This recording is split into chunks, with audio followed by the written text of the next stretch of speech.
Hello, everybody, and welcome to the Straight Outta BS podcast. I'm Jordan, your host, and I apologize for not having an episode for a while now. Long story short, I got a new job, got fired from said job, was gaslit the whole time, so that was fun. Anyways, coming back to the podcast, thank you guys for continuing the support. Thank you, Janine Miller. I'm going to shout you out. You're the first patron on my Patreon. I really appreciate you. So anybody else, if you want to help support the channel, you can give, I think it's, can't remember exactly the tiers. I think it's like 3, 5, 10, and maybe 15 or something like that for the different amounts you can donate per month. It really helps out the channel, and all of that money, every single last cent, goes towards improving the podcast, getting a new microphone, stuff like that. So I really appreciate all the support, and if you guys could continue to share the videos, make sure you're liking them, all of that stuff, I really appreciate that too. I've been going through a little bit more of a rough patch lately. Been pretty depressed, not gonna lie. So I've kind of not been doing that much. And for part 3 of episode 1 of Tales of Recovery and Addiction, that will be coming out soon. I've pretty much gotten all the notes I need to do that video too. So look forward to that too. And I'd like to do a moment of silence for the person still suffering with addiction of any sort, intrusive thoughts, anything like that. So on the count of 3, I'm going to do a moment of silence. 1, 2, 3. Thank you for that.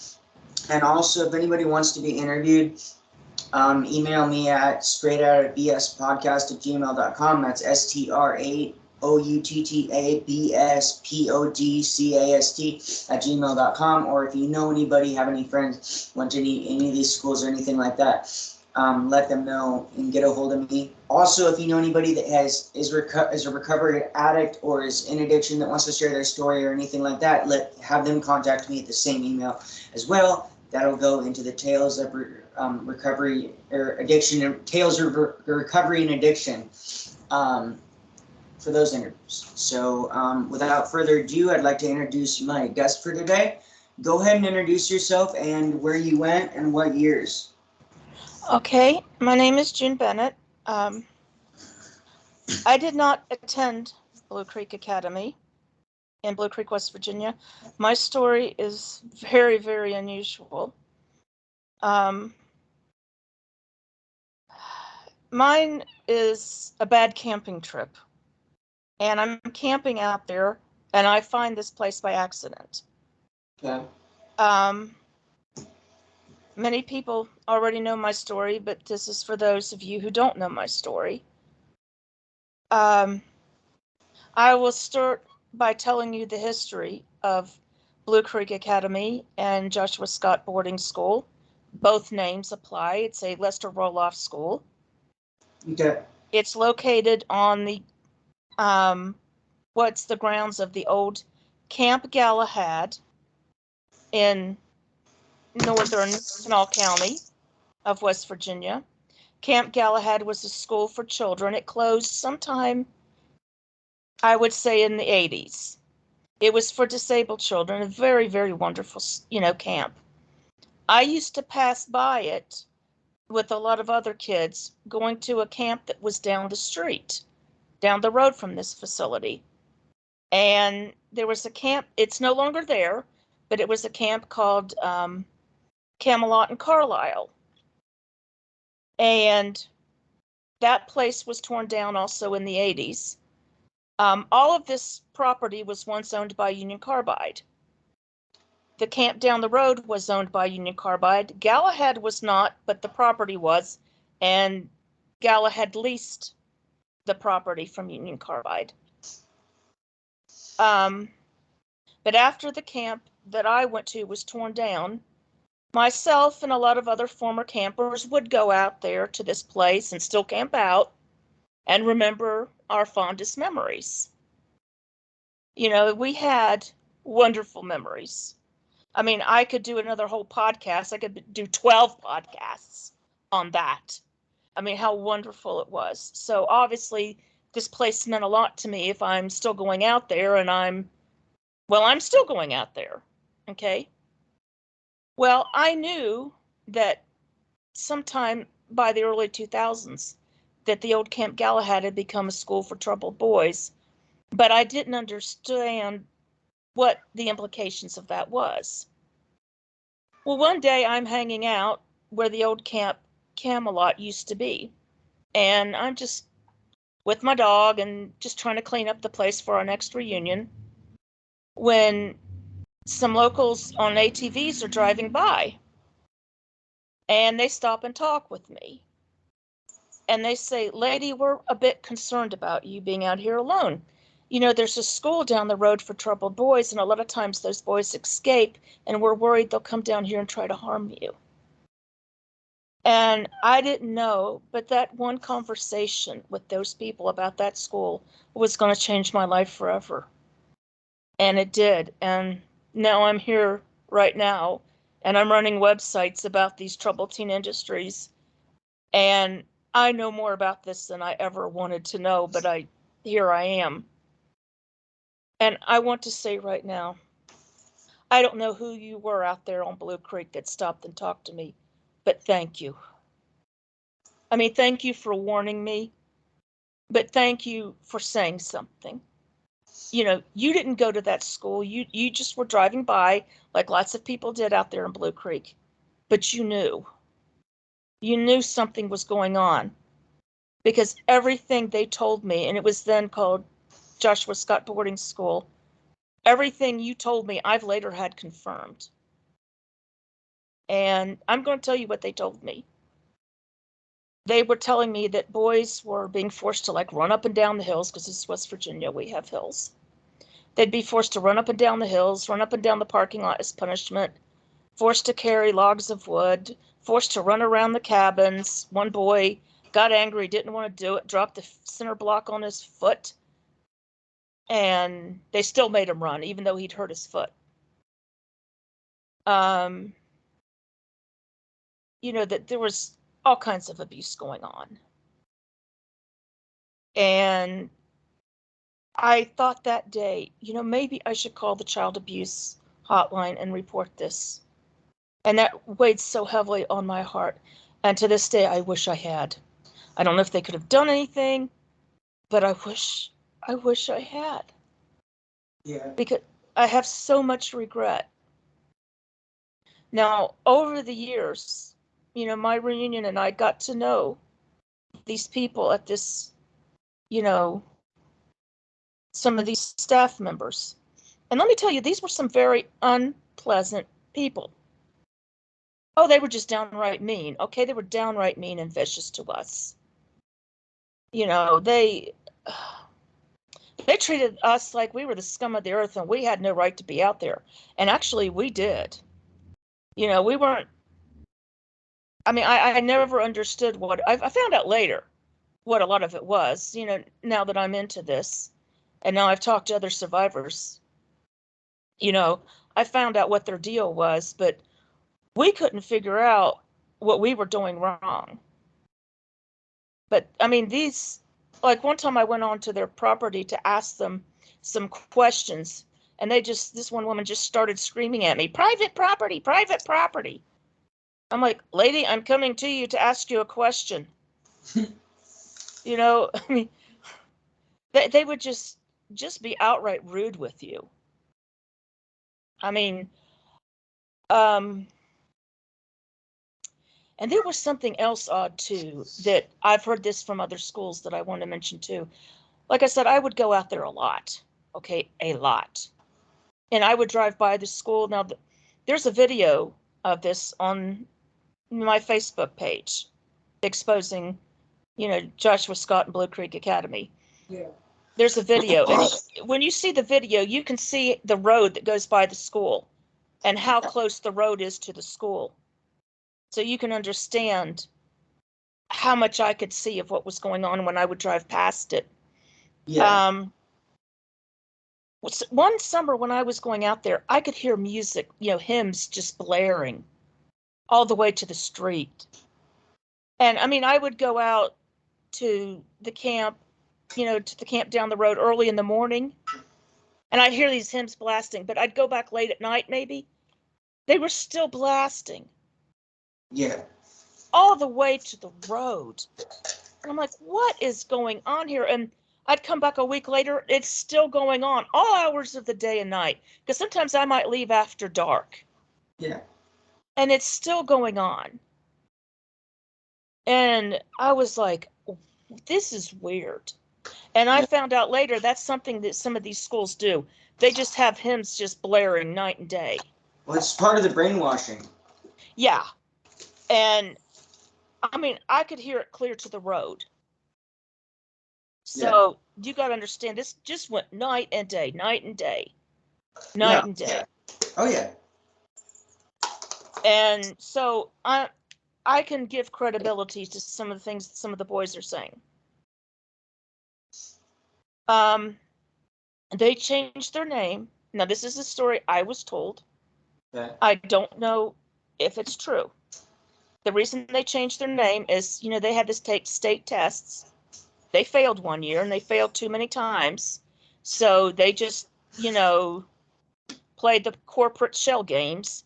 Yeah. That like Agape's trying now. And they Trying just changed. Succeeding. They changed their name from Joshua Scott Boarding School to Blue Creek Academy. By the way, this was owned by an outfit out of Belleville, West Virginia, called Bible Baptist Church. And I've always wondered how this small little rinky-dink church in the middle of nowhere owned all this and afforded all this. I've always wondered how they pulled this all off. And then I found out, it's a Lester roll-off school, so they had to have been getting money from somewhere. Donations, probably. Oh, yeah. Oh, they got lots of donations. Contributions, Oh, yeah. I mean, I even donated at one point. Yes. When I first met the last principal of Blue Creek Academy, and I'll tell you about him in a second. The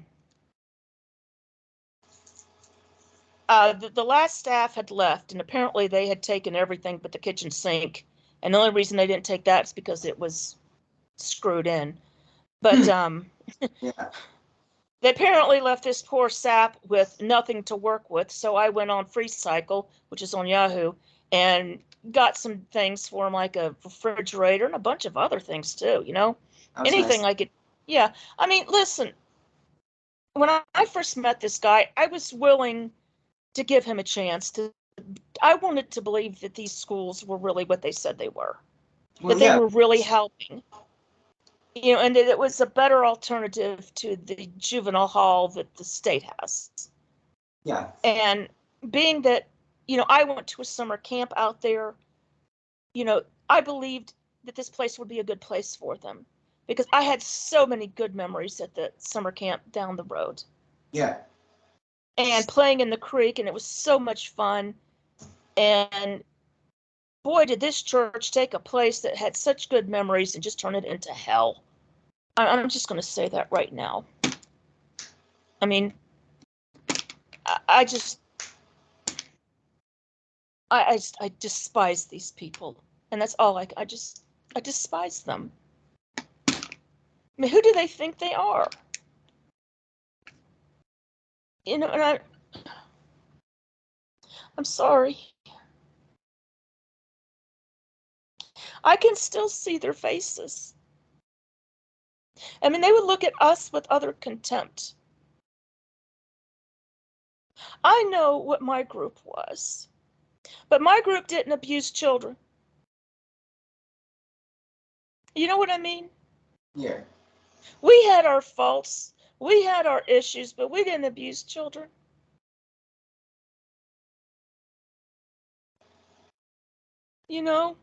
Yeah. And I'm going back to a place of my childhood every summer to remember good memories and to have fun. I later found out from one of the survivors of Joshua Scott that they found out, they've called it a school reunion, but it was really a camp reunion going on down the road, and they wouldn't let the kids go out. They wouldn't let the boys go out because they didn't want them having contact with us. That was us. That was me and others that they weren't having contact with. You know, I mean, and some of my other fellow camp people, you know, that were out there would say that they would see the boys walk around the school with their heads down and couldn't make eye contact.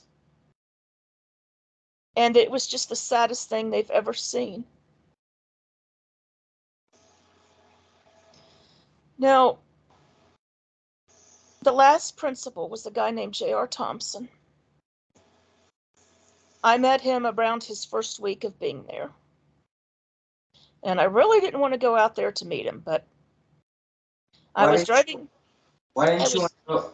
Well, here's what happened. One day I'm going out, you know, to reminisce one more time, my 1000th time doing it, but I'm going out there and I noticed that there's some power lines that have trees stuck in them, and it's their power lines. And I thought, well, I got to do the right thing. I got to go tell these idiots they've got trees in their power lines or they're going to lose it. And you got to understand, this place is so far out in the middle of nowhere, you could film Jurassic Park out there.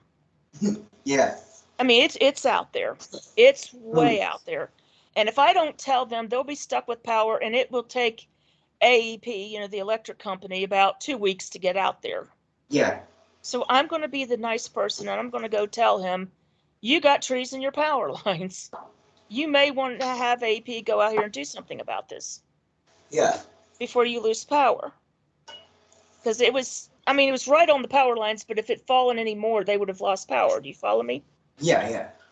So I'm walking up and I'm telling them, and we get talking, and we got talking, and he started telling me everything. He's told me about the last staff leaving, and they left within 5 hours and took everything. At least that's what he tells me. And he's there with his adopted son, and he's going to be the new principal. And he's telling me all kinds of things, and he needs all kinds of resources there, and I offered to help him any way I could. But I mean, we talked for the rest of the day. I found him so interesting. I mean, he sold a good sales pitch. I will give him that. Do you think he was deceived too, or do you think he actually knew what he was doing?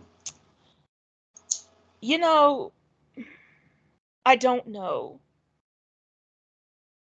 I think right now he knows what he's doing. He knows what he's doing now. Back then, I don't know. Do you think because I think he might have, I think a lot of these people are used as pawns and they don't even know it. I don't know. You know, I don't know. I knew he'd been a foster dad, so he'd been in that system. Yeah. You know, there's a lot of deception that goes on in these industries. Yeah. So that's the only reason. I would have to think on that one. Yeah. Because that's a very, very good question. That's a very good question. I mean, I could tell, you know, looking back, he did not care. What do you mean he didn't care? Like he was just like, he didn't care what happened to other people? Like, what do you mean by he didn't care? He didn't care about those kids. And what makes you say that?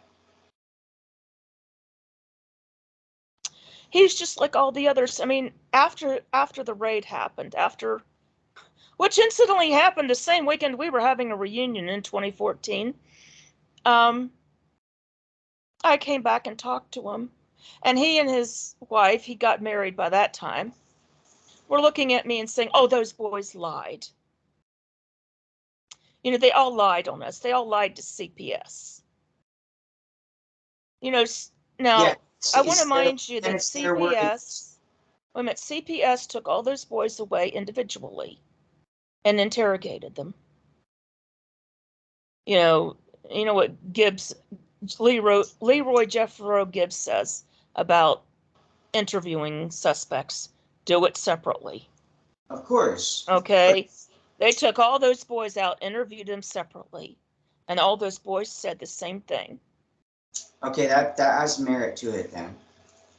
Okay, they didn't interview those boys as a group. They interviewed them separately, and all those boys are saying the same thing. So all those boys are going to lie. Yeah, They right. could have.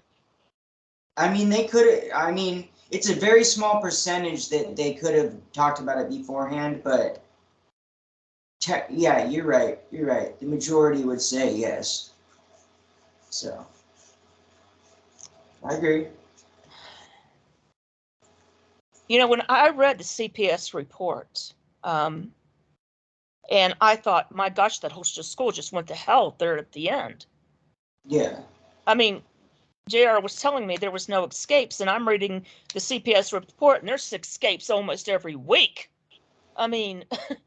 Kids were going left and right, and what caused that school to be shut down is there was a boy, and I'll just use his initials, AB, escaped. And he got into the next county over, and the sheriff believed him. Thank you, God, to that sheriff of Clay County, West Virginia, who believed him. Believed And him what? Believed him about what? That he was being abused. Oh, okay. Okay. That he was being hurt at that school. And he begged that sheriff, please don't send me back. They will do terrible things to me. And that guy believed him and called CPS, and they did not send him back. Well, he got lucky. He got hella lucky. Well, he went to the next county over. Oh, wow. Yeah.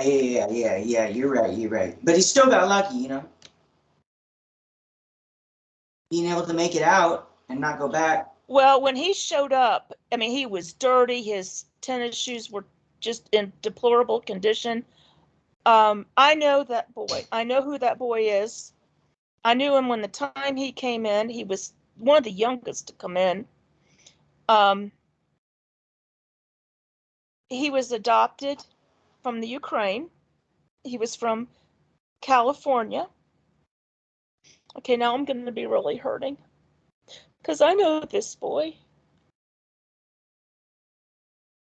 But he made it out, right? Yeah. Yeah. His parents abandoned him there. Yeah, I've heard a lot of people I know a lot of people that went to the place I went to that had a similar situation. I was a good kid. I was such a good kid. He really was. He is, And, part of the reason I'm doing all this is because of that kid. No, I'm going to say his first name, Andy. Andy, I do this for you, okay? I do this for you, Andy. And I know where you are right now, and I want you to have faith, okay? I love you very much, as if you were my own son, and I care about you. And everything I've done to fight this troubled teen industry, you were at the heart, and you were what pushed me forward. And I want you to know that. What I have to say that. what about him made you like what what about his situation made it so impactful? I don't know. I don't know, but if I ever had a son, I'd want him to be just like Andy. Sorry. Yeah. If I ever had a kid, I'd want him to be just like that kid. I really would.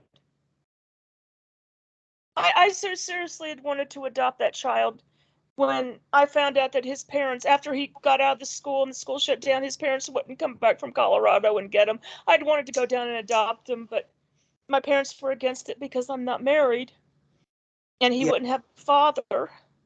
And they said, you can't do that to him. He won't have a father. And now I'm really regretting that I didn't do it because at least he would have had somebody who loved him. Yeah. He would have had a mother who loved him very much. And I wonder if I did the wrong thing. I don't know. Yeah. A teen boy needs a father too. Definitely. Boys need a father. They really do, because I can't teach them how to be a man. Yeah. I don't know. I don't know how to be a man. I'm not a man. Yeah. I can only give him a mother's love. Yeah. But a mother's love is important too, you know. Well, it is. It's very important, but But you know. it's kind of like you need both. Yeah, you do. You need both. You It's need both yin and yang. influences. It's yin and yang. Exactly. Exactly. You can't have the light without the dark. You gotta have, you gotta have balance. Exactly. You need both. And my parents are right about that. I need to give him both, and I can't give him both. Yeah, but was right that you had that thought. You know what I mean? Mm-hmm. Let me take a drink here. I also want to get some background on you too before we go that much further. If I could get a little background on just growing up and like what got you into the activism so heavy. Well, I mean, I just told you what really got me into the activism of this. Yeah. I mean, yeah. there were things. I did hang around Blue Creek Academy when JR was there enough to see a few things that I thought I didn't know at the time were suspicious. Like what? Okay. You know, I would go on Free Cycle and get some donations, or in other places and get some donations and bring it out to them. And now looking back, and knowing what I know about the troubled teen industry, a lot of this stuff they should have already had out there. They're running a school and they didn't have a lot of this stuff already out there. Okay, I understand that the last staff left and stole everything, but before they're going to take in kids again, that church should have worked and gotten all that stuff back, or at least filed a police report. You would have thought, yeah. Yeah. I mean, you know, you shouldn't have been relying on a local woman who is not affiliated with the school to go get you donations. Yeah, it's kind of backwards. Yeah. I mean, they even had an auction for this school, and I was there at that, and I'm standing up. Oh yeah, JR needs some steel-toe boots. Would somebody get him? You know, I mean, just stuff like that. You know, and they're holding an auction for the school for things like that, and I'm like, I'm looking back now. They're holding auctions for the school for this and that. This school should already have this. yeah, they should. But people are probably pocketing the money. Well, yeah, I don't we'll doubt get into that later. Yeah. We'll get into that later, but you know, there were just things I saw out there, especially when JR first arrived, that, you know, he wasn't taking in kids just yet. And who's JR, for people who don't know? Okay, JR Thompson, you can look him up. He also is an author on I guess it's Amazon. He's written some Christian books. He went on to Montana after this school closed, and opened up a school called Canaan Lands Boys Ranch. Well, within 2 years, that one closed. We don't know why. What year was this? What year was this? About 2014, 2015. Okay. Now, there's another school he reopened in the same area of Montana. Let me find the name of it. Abounding Faith Christian Academy. He's been currently running that one. The website is still up. He's also acting as a preacher in that area of Montana. Interesting. Yeah, now he's never been to seminary. Well, as I told you, my school was in Montana, so that's really interesting. Yeah. Is it St. Regis, Montana? Although I went there, I graduated in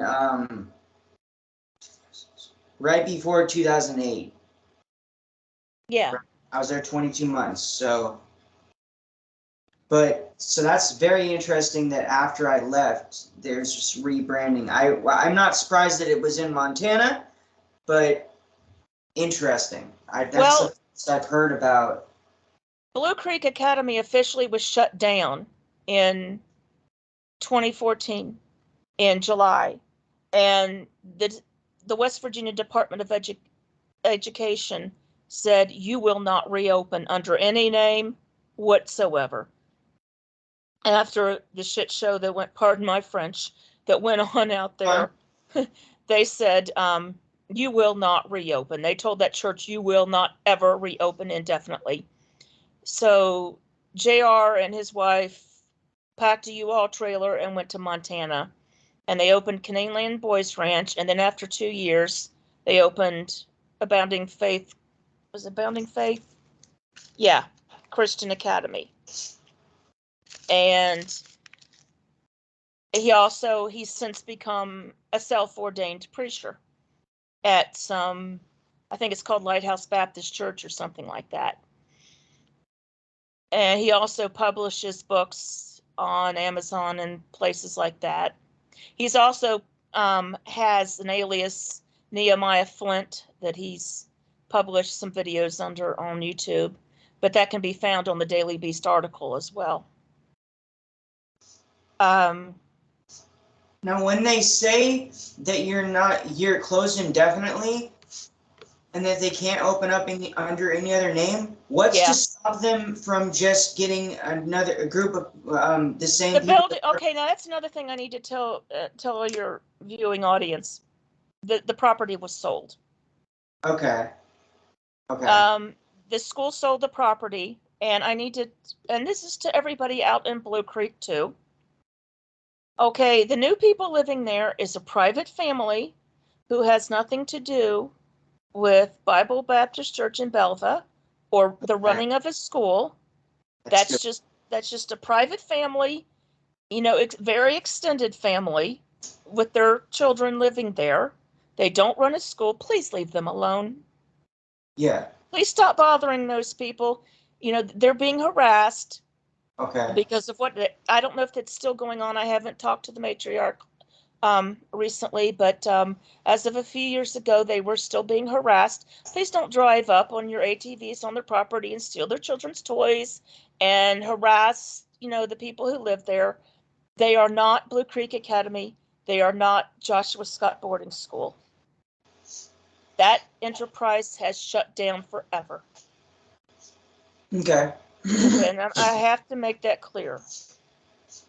What's to stop them getting the same kind of group of people together and just opening under a different name and just telling them that? Well, I think the pastor that was running that school has since retired and moved out of state.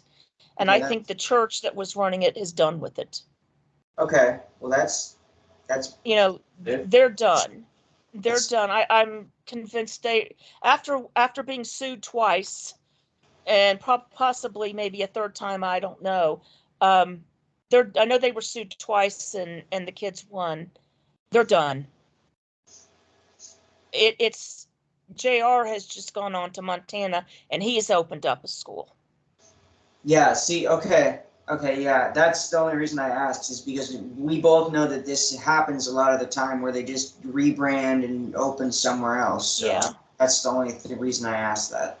Well, I don't think that JR was with Bible Baptist Church. I think he was just somebody they hired. Okay, yeah, but still people that have that know the mentality can run off and start a school and be like, oh, no, it has nothing to do with, when it does. Yeah, I see what you're saying, but I think it's been since 2014, and this church seems to have no interest in this. Well, that's good. I believe that they like I said, they got sued twice, and I think they've had it. They're that they've folded their cards in on this one.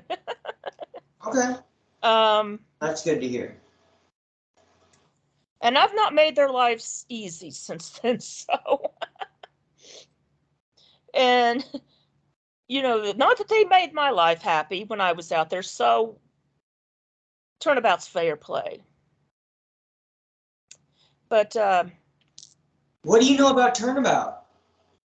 Oh no, that's honey. That's a expression. Oh, okay. You know what Turnabout Ranch is, though, right? Yes, I know. That's the Dr. Phil. It's Oprah's Yeah. girlfriend, Dr. Phil. That's Yeah. Yeah. Okay. That's just an expression. Turnabout's fair play. That's just okay. But no, there was things like I witnessed, their phone calls being monitored. Yep. Things like that. Because they would call their parents every Saturday.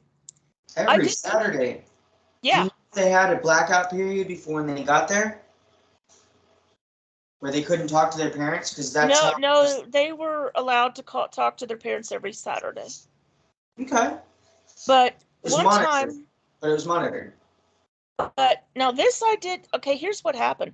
I was out there one Saturday when, again, it was Andy was talking to his father, and I was standing there right beside JR when Andy's on the phone with his father, and I said, Andy, tell your dad you need new shoes, because even back then when Andy's a little kid, his shoes were deplorable, and he goes, Dad, I need new shoes. And JR looks at me and says, why did you tell him that? I said, JR, how much money did his dad pay to send him here? You can go to Walmart and buy him a $10 pair of shoes and send him here. Right? Hey, why are you losing, your cool over something like that? And JR he lost it with me. Because they're criminals. They don't deserve nothing nice. They're bad kids. I mean, the kid is walking around Blue Creek with shoes that are collapsing on him. I mean, I couldn't believe it. But he's a bad kid. He deserves it, That's all they care, It's messed up. I look back now and I'm wondering if his parents were sending the money for him to be bought shoes and they weren't buying him shoes. I'm wondering now what I really did. And his father didn't catch it. Yeah. Because he was looking down at his shoes and telling his dad what size he was. Gosh, I wish his dad would listen to this podcast. I wish his parents knew. I wish I could talk to his parents. Boy, would I give them an earful. I mean, and that's one thing I would love to talk to you about is the parents. Okay, I don't blame these schools. These schools attract sadists and pedophiles. And I'm not saying that there were pedophiles out. Well, I'm not going to say that. These types of schools attract pedophiles and sadists like nothing else. But the parents. It's the lack of regulations that attracts them. The parents, I wonder did they just lose all common sense? Well, they're being manipulated too a lot of the time. Not making an excuse for them, but that's the truth. But that's what I'm saying. Did parents just lose all common sense? Okay, to the parents out there who are going to listen to this podcast, let's have a talk here. Now, many of you may be younger parents and you don't remember the McMartin preschool scandal that went on back in the 1980s. I'm old enough to remember. Okay, one of the things that they said to do back then was to go to your child's daycare and make unannounced visits and check on your child. Now, that was before the days we had cameras in daycares, and we could sit at work and just turn on the cam and look at your child. Yeah. Now, they don't have cameras in these troubled teen schools, so you need to go down to your troubled teen school and check on your child at any time, day or night, and make sure your child's okay. And I don't want these people in these schools telling you can't see your child. That's your child. If you come there at 2 a.m., you get your child out of bed and bring them to you and say, I want to see my child right now.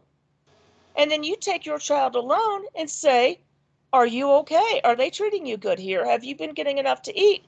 Are they hitting you? Have you been raped? Whatever.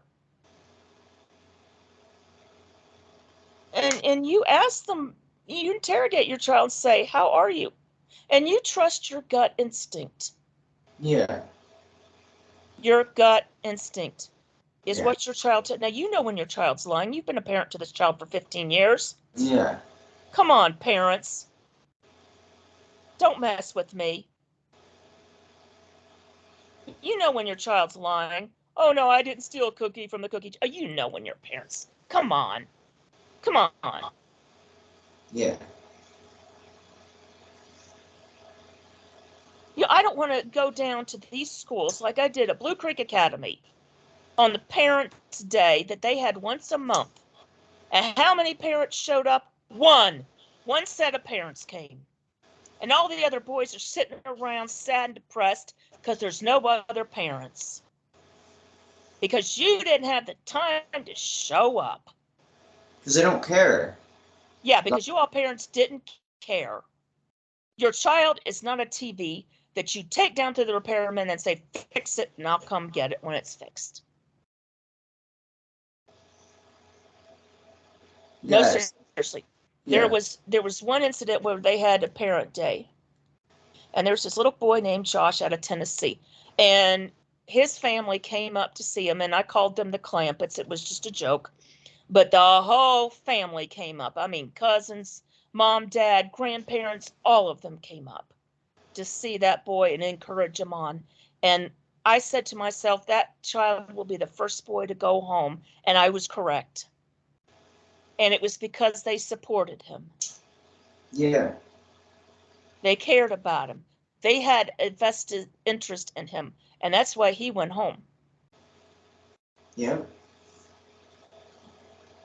But the other boys, I mean, there was boys, that boy was from Tennessee. There was boys from Colorado, from Texas, from, it was either North or South Dakota, from Ohio, but there was some from boys from West Virginia in our school.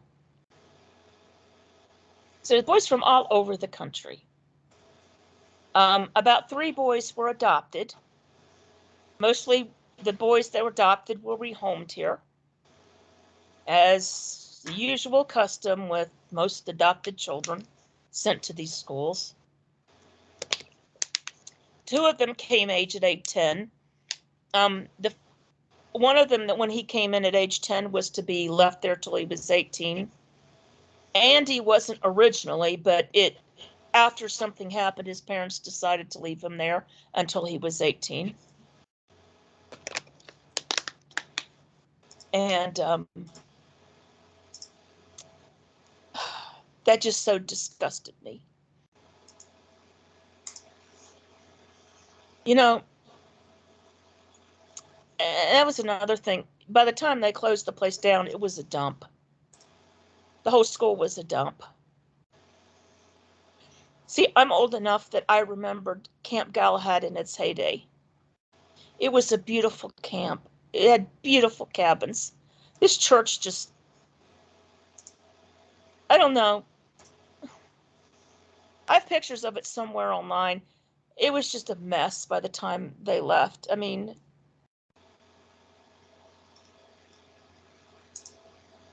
they didn't take care of the property. Yeah. They would have churches wanting to help them, but they wouldn't let these churches help them because they didn't agree with their doctrine.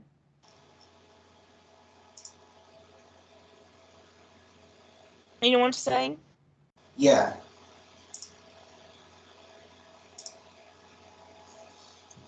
Did what was the weird what was the most messed up thing that you saw at?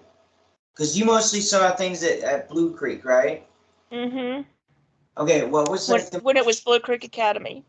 okay? I mean, I got to know some of the staff when it was Joshua Scott, but I really got to know them when it was Blue Creek Academy. Okay.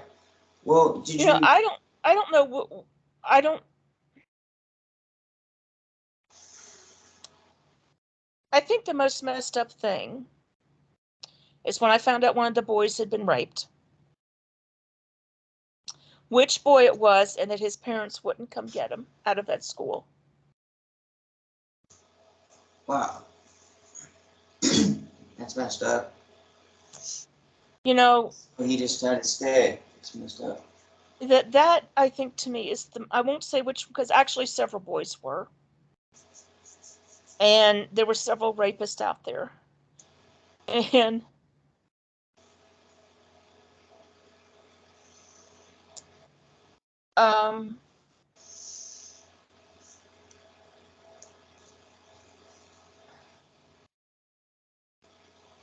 again, to the parents of that boy, I can't freaking believe you.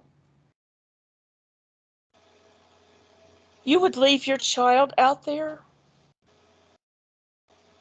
I mean, yes, the boy that did it got arrested, okay? And he was sent to a juvenile hall.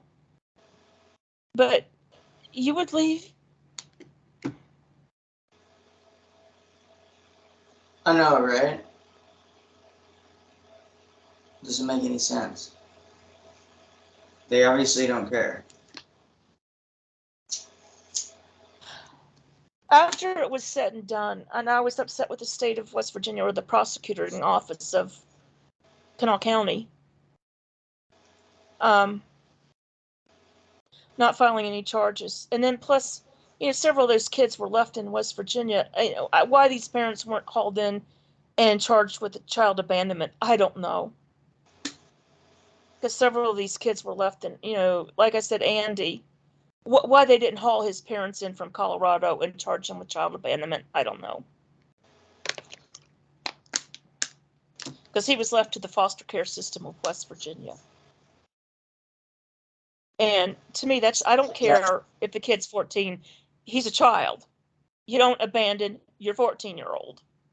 Yeah. I mean, if they did it to a baby, you charge them with child abandonment. Easy, yeah. And I've expressed my opinion to the prosecuting attorney of Kanawha County, but they just asked me, "Are you a mother of one of the kids?"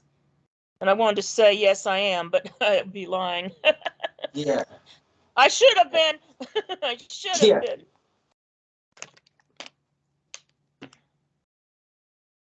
I sound like his mother, don't I? A little bit. But that's okay. I don't know why criminal charges were never filed against these people, but I'm very, very upset that nothing was ever done. Yeah. I would like to add this, that I have since found out. I did not know that this had happened, but I since found out later, on the day that CPS came. It was CPS and the state police came to Blue Creek Academy and took those boys out of there. There was a young boy named Kedrick, who I knew very well. He's a cute little kid, too. As they were taking them away in the vans to take him out of there, he looked at JR and said, "Had a nice life," or "Have a nice life." He said, "Have a nice life." Apparently, JR just started bawling and crying as they were taking those boys away. Oh, I would have loved to have seen that. Yeah. I would have loved to have seen that. Telling him to have a nice life. Yeah. Okay, Kedrick, wherever you are, thank you. Thank you. Oh, yeah.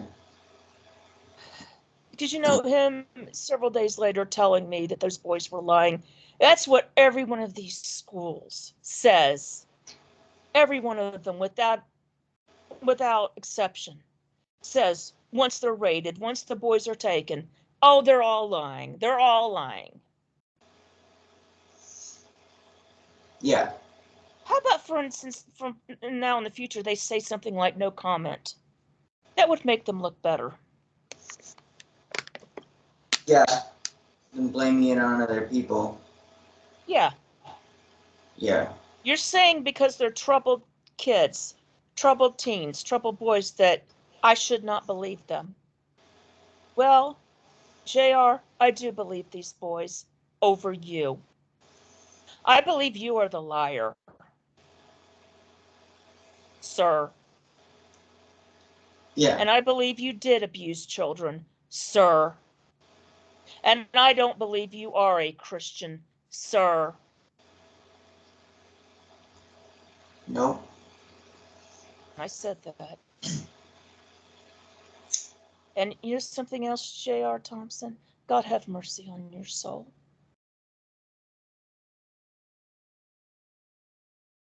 For sure. Did you let's see. How do you think we solve this? How do you think we get rid of these schools? Boy, that's a loaded question. There's just not one thing we can do. I have proposed so many ideas. It's just not one thing. It's just not one thing. It's a multitude of things we've got to do. Yeah. You know. Like I was saying yesterday, just catch them in the act. You know, somebody's gonna have to catch them in the act. It's basically awareness. Well, yeah, that helps too. If we get enough awareness and catching people in the act, right? That too. I mean, we're going to have to get stricter regulations. Federal regulations to cover this.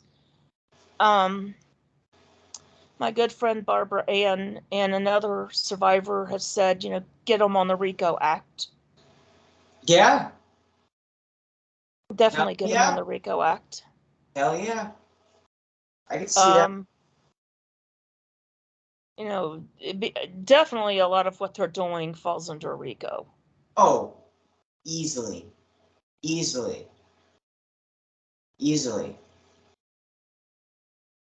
I hadn't thought of that one. But yeah, that'd be good.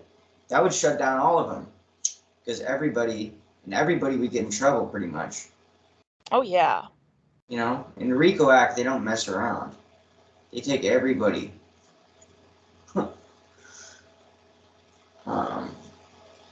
So RICO Act might help.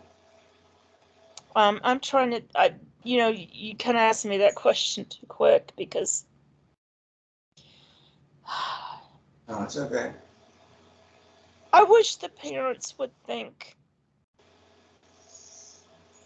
before they do this. But then that all comes down to better education then, right? Yeah, I mean, any facility that says you cannot see your child or contact your child for several months, that is a red flag, parents. Yeah. Are you hearing me, parents? Any facility, any place that says, okay, you cannot contact your child till your child earns privileges, that is a red flag. Any facility that's going to tamper with your child's mail to you or your mail to your child, which by the way is a federal offense, punishable, I think, to 1 year in prison, and I can't remember the fine. It's a felony. Yes, it's a felony. It's a federal offense. Yeah, you don't want to be sending your kid to that facility. Okay, you want to have access to your kid anytime, day or night, for whatever reason, if you so desire. Yep. Even if it's at 2 a.m. Oh, and there's another thing I want to say to these parents, because we used to say it about daycares, to parents about choosing daycares. Yeah. But now it's going to apply to the troubled teen industry, because now these children are a little bit older. You be darn careful about what troubled teen facility you choose to put your teen in, because they will choose your nursing home. Yeah. Yeah. They will choose your nursing home. And I guarantee you it won't be the nursing home with the pool. No. It's gonna be like Spring Creek Lodge Academy or some boarding school you went to. Oh, it'll be the crappiest nursing home that has the worst ratings. Yeah, exactly. Exactly. Parents, are you listening to me? Because if you harm your child for the rest of your life, they will remember.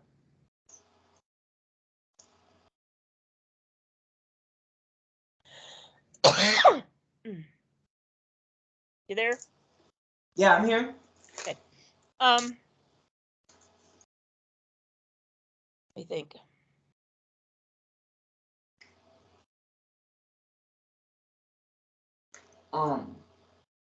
Parents need to check, read the negative comments.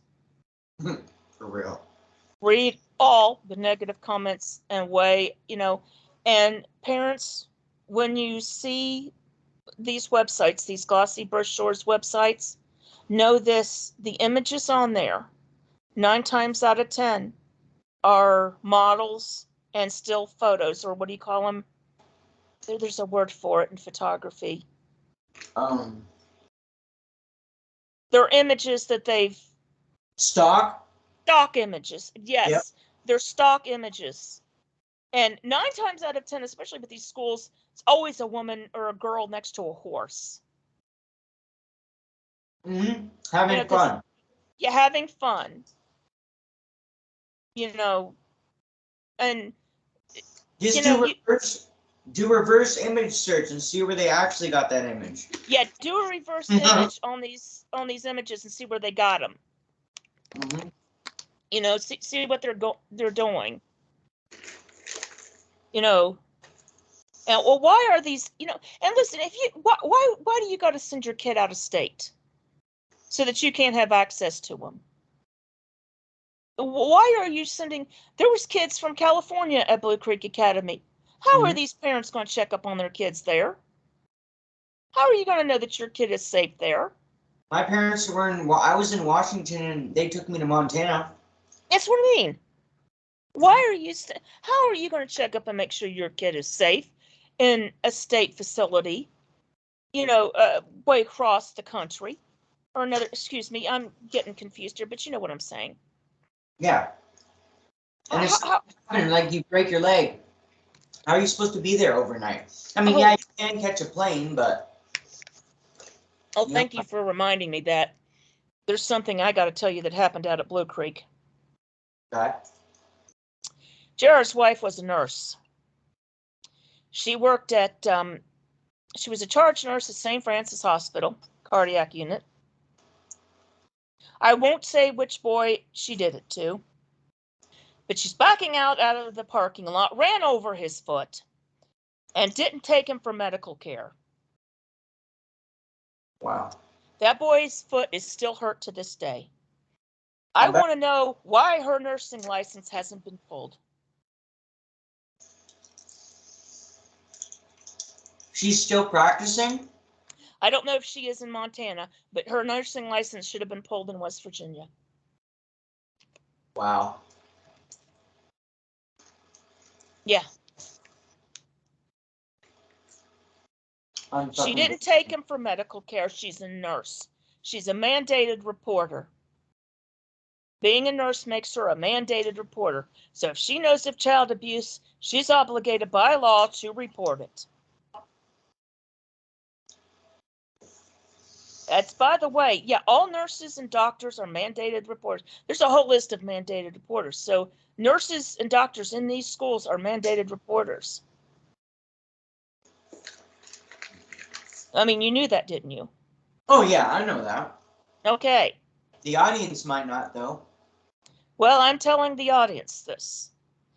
I believe teachers are, if they're a licensed teacher, like, depends, A lot of these schools, like IFB schools, don't have licensed teachers.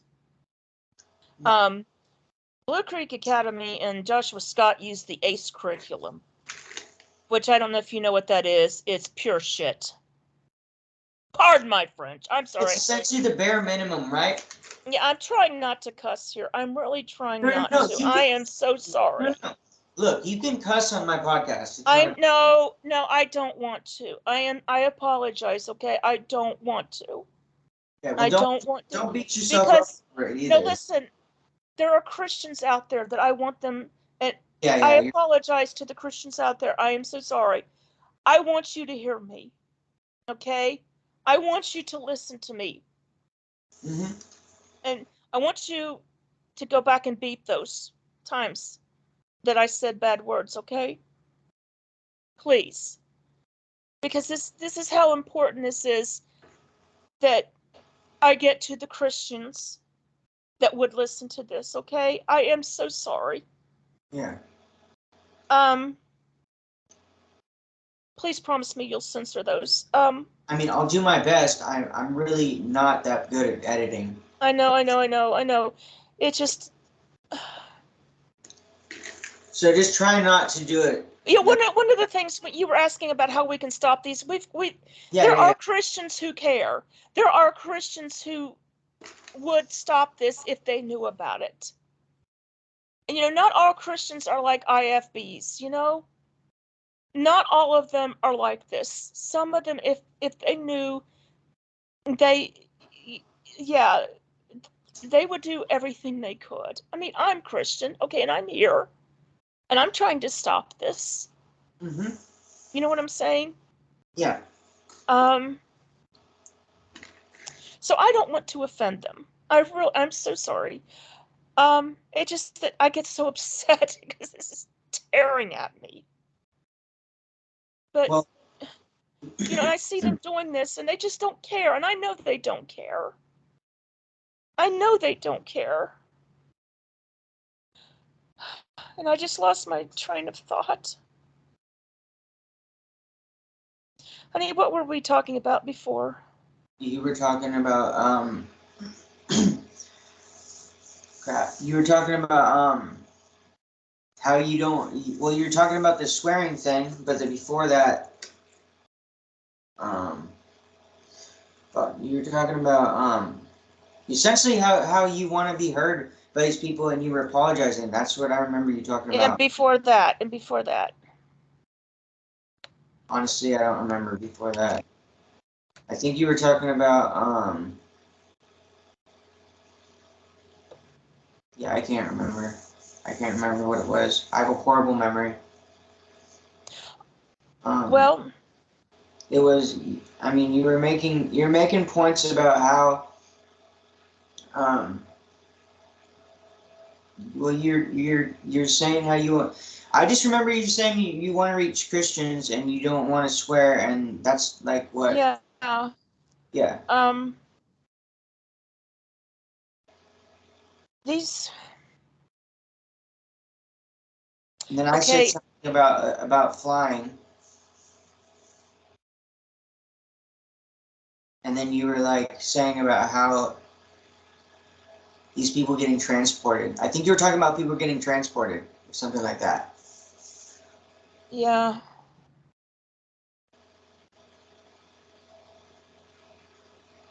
Oh, I'm sorry. I'm sorry that I just got upset there for a second. I'm so sorry. Boy, these people just get under your skin, don't they? Yeah. I was gonna say your frustration is rightly placed. You know what I mean? Mm-hmm. Because I'm trying to make points here, and then I get sidetracked. Yeah. And I don't really help because I have a horrible memory. I'm sorry. Yeah, and I get that way too. I forget what I was saying because I really wanted to go back and talk about that. There's I'll maybe I'll remember, but yeah, I think I said something was and then I said that word, and I'd like to know what the ACE curriculum. Yep, the ACE curriculum. That was it. Yep, and I was saying how it was just the bare minimum, and then you were explaining the ACE curriculum. That's what it was. Yep. Okay, a lot of you out there, parents, now that I have your attention, now that I have done my act of contrition. Okay. The ACE curriculum is worthless. Okay, you might as well take all that money and go to your bathroom and flush it down the toilet. Then send your kid to these schools and be put on the ACE curriculum. Because your kid will still have to go through and get a GED and go to college or go in the armed forces. Do we know what ACE stands for? Accelerated Christian Education or something? I don't know. Wow. Oh, wow. Okay, it's worthless. Yeah. Like I said, just there are websites, parents out there based on it. Okay, you can look it up, but these schools will tell you, oh yeah, your kid can go to this after college. You can go to college after this. No, your kid's going to have to go get a GED. And this is what I need to tell you all. Parents and students. Okay. When some of these schools fold, like Blue Creek Academy, like Joshua Scott Boarding School, like maybe Agape, like maybe several others that have folded this month, there's no place to get your records. Nope. Blue Creek Academy, you want your records? You know where they are? They're in Ashes. I'm not kidding. No. Kanawha County Schools does not have a copy. West Virginia Department of Education does not have a copy of Blue Creek Academy's records. Do you know what happened to the records at Blue Creek Academy? I'll tell you what. No, I know what happened. The people who bought the school found a whole bunch of records in the old schoolhouse. They burned them.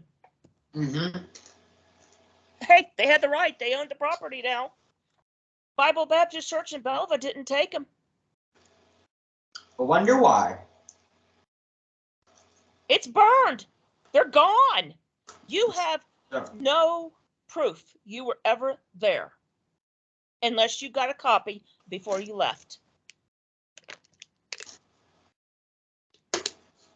And according to the Daily Beast, JR didn't actually keep good records. Probably purposely. I mean, I don't know what they were doing out there. I really don't. And according to I think it was the Daily Beast, I mean, you were given the work and told to figure it out for yourself. And so the kids really didn't learn that much anyway.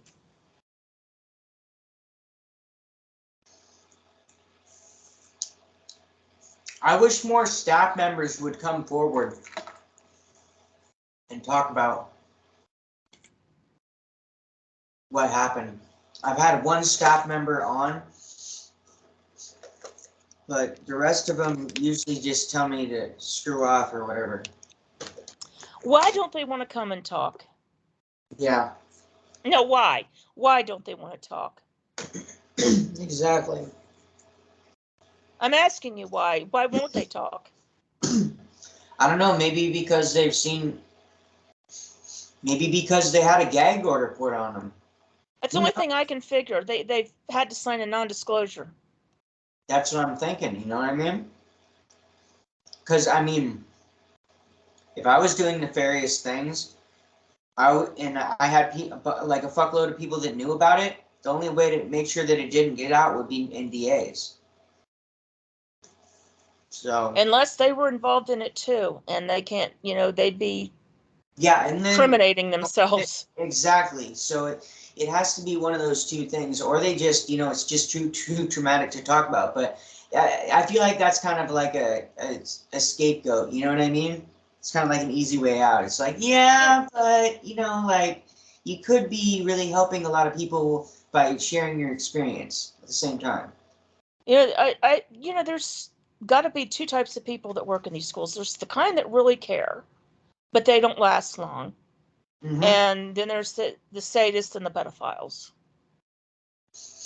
And then I think there might be even a third category too of people that genuinely did care in the beginning, but the brainwashing kicks in after so long and they actually turn into sadists, or maybe vice versa. Possibly. Maybe there's some people that go in sadist and come out actually having compassion. Maybe there is. I don't know. I don't know. No way to know. There's no way to know. Unless people come out and share their stories. Hence why, if you want to share your story, get a hold of me. Come on my podcast. Share your story. Yeah. We need all kinds to share their stories. We really do.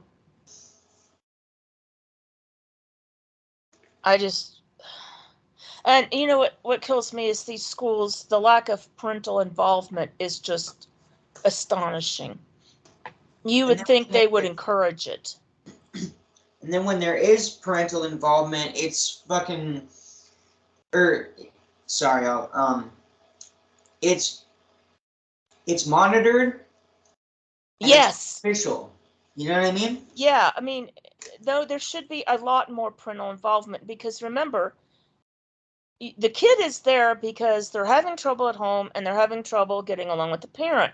So why isn't there more parental involvement? Yeah, you'd think they'd want to be like repairing, mending the family, going to the root of the issues and like resolving them. Wouldn't you think that you'd want to have the whole family there, ideally? Exactly. Actually true. You know what I mean? To ideally work out. I mean, ideally, why not send the whole family into a seminar together? Work out everything. But definitely have the parents. I mean, if nothing else, just have the parents. Yeah.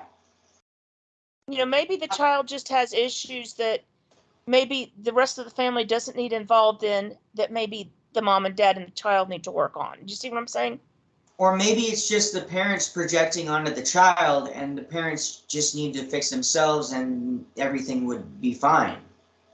There's situations like that too, you know what I mean? Yeah, but either way, the parents need to be more involved in this. Oh yeah, that's what I'm saying.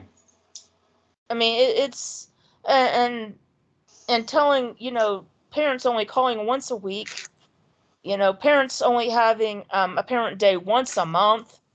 Oh yeah, that's not enough parental involvement. You know, the parents need to be down at that school if the kid is living there more than once a month.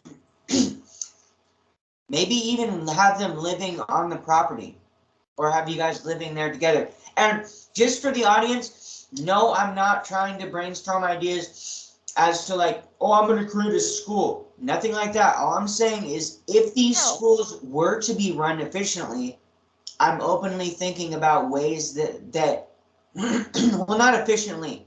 If there was a way for these schools to run in a legal way, where they're not doing illegal stuff, where they're not hurting children and stuff like that, I'm just openly thinking about what that would look like. And you know, you'd have to have the family there with them all the time. Well, you know, the thing is with the parents there, if the staff is doing something the parents don't like, the parents can say something. Exactly. That provides a safeguard for that too.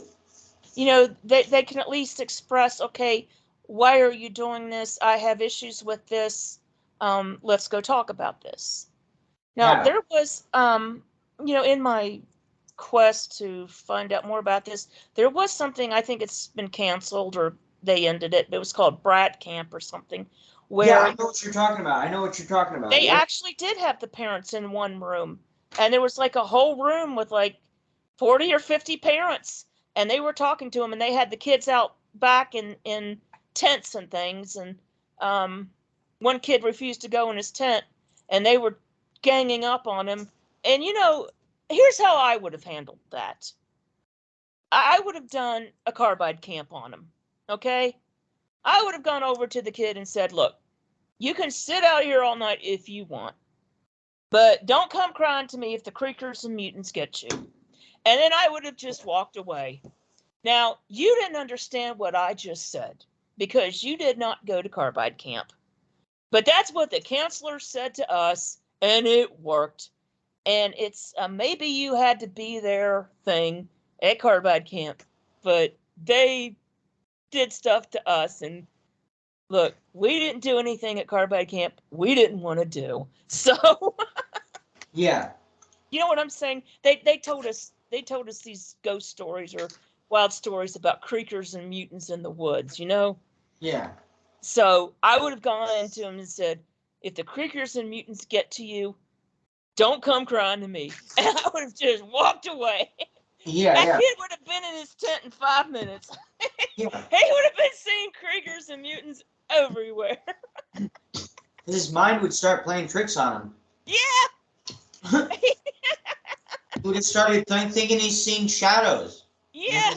Be like, oh yeah, I did. And then there's that mutant they just told me about. What if it's him? You know what? One thing I learned at Blue Creek Academy, one night I was eating dinner with the kids. And some of the boys were jumping up and down. And I just looked at one of the boys and I said, honey, sit down and eat. You'll be hungry later.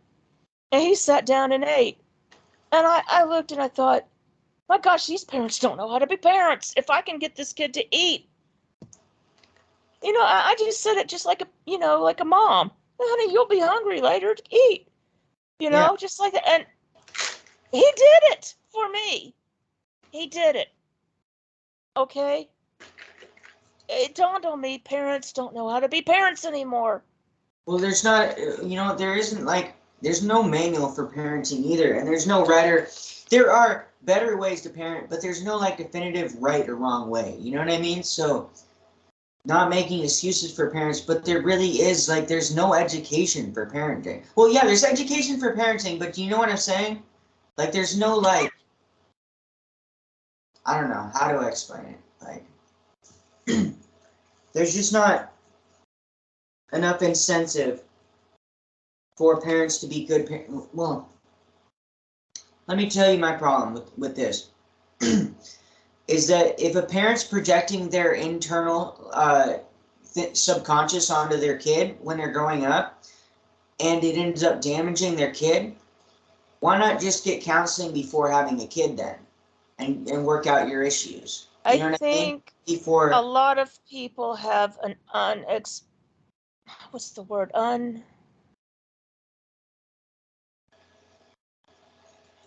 They don't realize what parenting really is.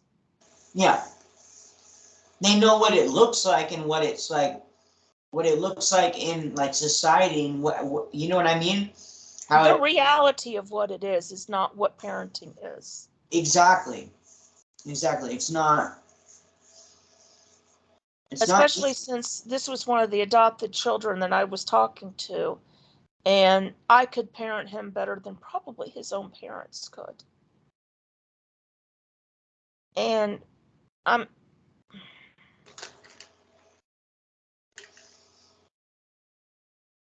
think that a lot of people don't understand what parenting is.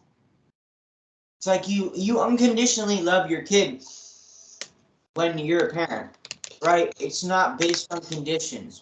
There's a lot of parents, I feel conditionally love their parents or love their kids. Do parents understand these days that you're teaching a child?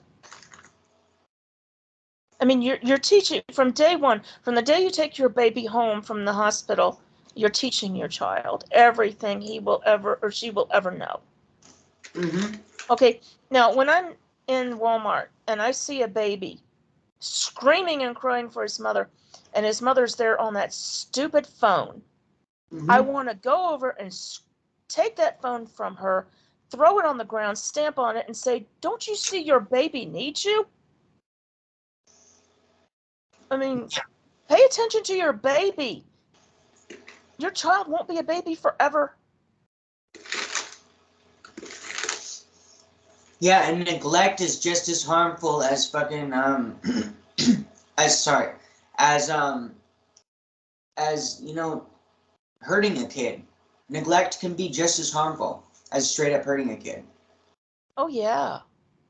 And when they're babies, it's important to make eye contact with them and talk to them. They're learning. You learn so much from birth to age 5 that it's astronomical. Yeah. Your brain is absorbing so much, and when you're ignoring that baby and paying attention, and your face is not on that baby, and on that stupid machine, and that baby's crying for you, you're telling that baby a lot. And these parents don't understand that. Even subconsciously, you're telling the baby something. You know what I mean? But consciously, you're telling the baby something. Both. You're telling them subconsciously and consciously. And babies pick up on everything. They might not know that they're picking up on stuff, but your body picks up on stuff. Oh, yeah. The body remembers, and the body doesn't lie. It always remembers. I mean, you think it's just a trip to the store, a trip to Walmart, but you're actually teaching your baby a lot by taking them to Walmart and a reaction with them at Walmart. You'd be shocked. You're teaching them how to socialize. You're teaching them how to interact with others, things like that. Or not interact if you're or not interact. Yes, it starts then. It starts then. You're teaching them you don't buy everything in the whole store, And maybe if your parents are always on their phone in the store and stuff like that, maybe you grow up to be shy because your parents are never out being social or like saying hi to people. So that's not what you saw growing up. So you end up being shy. Well, among other things, yes. Yeah. Among other things. It's like stuff like that. Even something as quote unquote small as that can result in like someone being shy or someone being depressed or having low self-worth or something like that. Like you never know what's going to go on. So it's just, especially when you have a baby, man, you need to pay attention to them. And I one thing that gets to me is, like, I heard some of these kids are sent to these schools because they talked back to their parents. Parents, what kid has not ever talked back to their parents? You probably talked back to your parents. Well, yeah, see, but they want the last word, and that's so lackluster. Parents, I got the fix for that. Okay? I have the answer to that. Are you listening to me, parents? Come closer, listen. It's called the parental curse, and it works. This is the parental curse. When you grow up and have children, I hope they act exactly like you are acting right now. That curse works. I promise you. Yep. Now, parents, I hope you heard me say that. Oh, they talked back. Okay, yeah, they did. Do the parental curse. Seriously. And if nothing else, do the Mean Mom Award. I got the Mean Mom Award today. I've been always just first runner-up, but today I got the first place award. Yep. Come on, parents. Come on, lighten up. Lighten up. Now, if your kid's doing drugs or something, yeah, you got a problem, okay? You got a problem. You need to get them to a drug rehab. But, there's something else. Before you go throwing him in a troubled teen industry or something like that, you need to separate him from his friends and the people he hung out with that was supplying him the drugs. Does this make sense? Yeah. To you, parents? Okay, you need to find out who the supplier was. Keep him away from, if that means changing school districts or something, maybe homeschooling. And getting him into counseling to talk about why he was trying to use drugs in the first place, because usually people use drugs to avoid. So. But some schools, since COVID, are offering a homeschool program, so maybe you can homeschool your child. Well, that too, yeah. So he'll be right at home where you can keep your eye on him. And what it is I think the homeschooling works is it's through like the local county school, but it's over the computer. Yeah.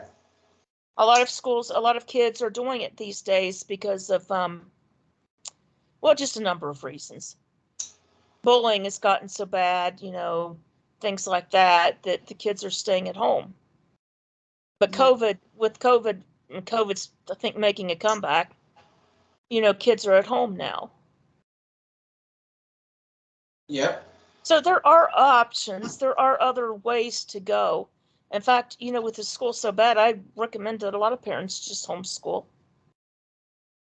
And, you don't have to deal with the idiocy that goes on in the public schools, which I'm not a fan of.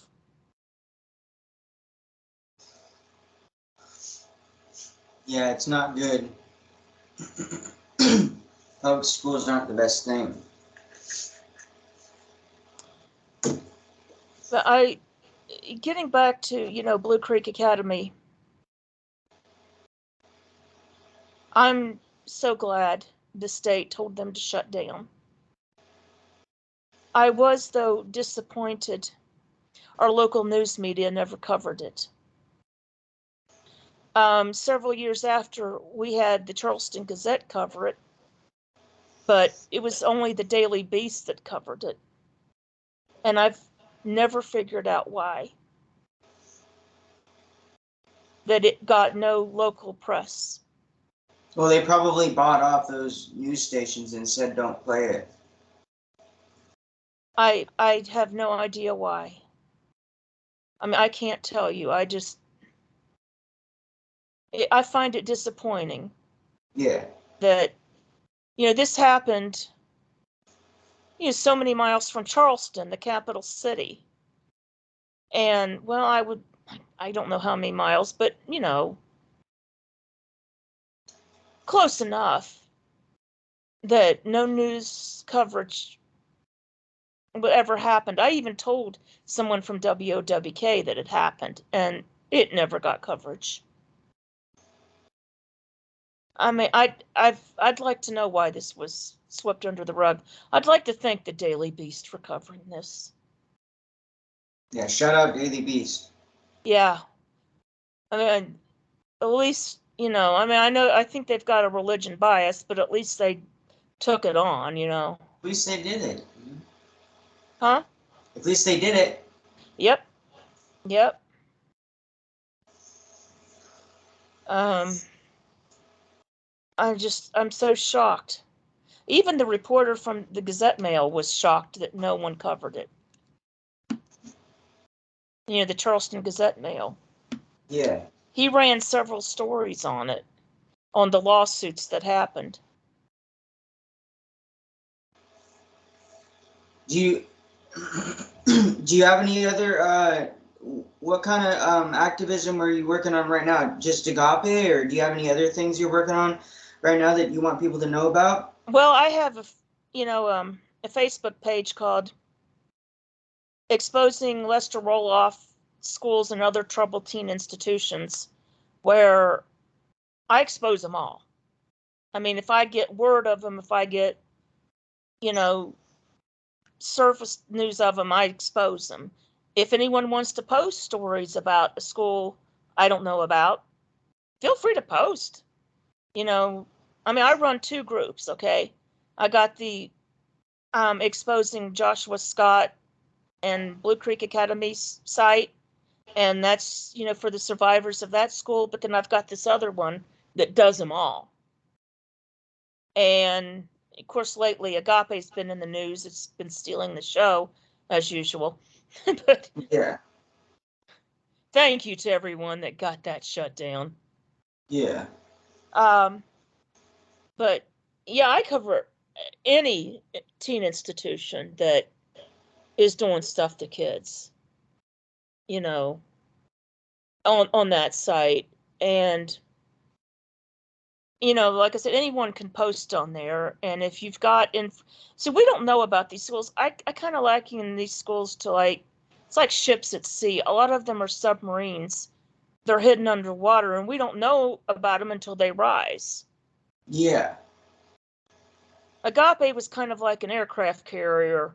It was hard to sink, but it went down. Yep. You got it. It went down, and a lot of them are like battleships or destroyers. I mean, they're big, but they're able. You can sink them. But like I said, a lot of them out there are just like submarines. We don't know that they're there. We don't know where they are. They like to be hidden. And, I'm wondering how these schools were found out before the internet. I mean, I found a website for Joshua Scott back, around the year 2000, and I found it on a search engine, on a Wayback Machine. Okay. And it was a very crudely one done. And I'm wondering, where they go, because I saw some of the kids out there. Yeah. I remember seeing some boys out there, and I'm wondering where they found, how parents found out about this place to send kids there. Now, by the time, 2010 rolled around, there was Facebook, and Blue Creek Academy had Facebook. They had a website. They had, Twitter, whatever you call it. Twitter. Yeah, they had donations coming in. That's another thing they did. They'd have the kids go from church to church singing and collecting love offerings. Wow. Which is that's your school didn't do this. Okay? But a lot of these Lister roll-off schools did this. They would teach the boys to sing. Then they'd go from like church to church singing, and then the church would collect a love offering for the school. Wow. Oh yeah. There's a video on my site of one of the boys singing. It wasn't in a church, it was in someone's home. And that's another thing that I wondered about. The parents, don't the parents know this? Okay, you sent your child to go to a school, and these schools will have these kids running the road all the time, not just Blue Creek, but a lot of these schools will have them in vans going to all these churches, sometimes churches out of state. Because I posted on my other website on my other Facebook group about one school out of Florida that sent the girls up to Virginia to sing in a church and then collect the love offering. So they probably stopped at every church at points in between and then take them back to Florida. Do the parents know that the girls are being transported back and forth? Do you follow me? Yeah, probably. Okay, not. No, let's stop and think about this. Now, parents, okay, I don't know that Blue Creek ever did that. I don't know. I know that they took them to all these schools. Okay? But you don't know. Okay, you think your kid is at that school, right? So they put him in a church van or a school van and take him to some church that's not affiliated with the school. Yeah. Have him to go sing and take him back. What if something had happened to the child between the school and the church? They get injured, they get molested, they get raped, they get attacked by anybody, maybe in the church, out of the church, on the way to the church. They get in a car wreck. Do you see what I'm saying? Yeah. And aren't the parents questioning, wait a minute, why was my child even in that church? They were supposed to be at that school. Yeah. Wait a minute, I put my child in the school in Florida. Why were they up in Virginia?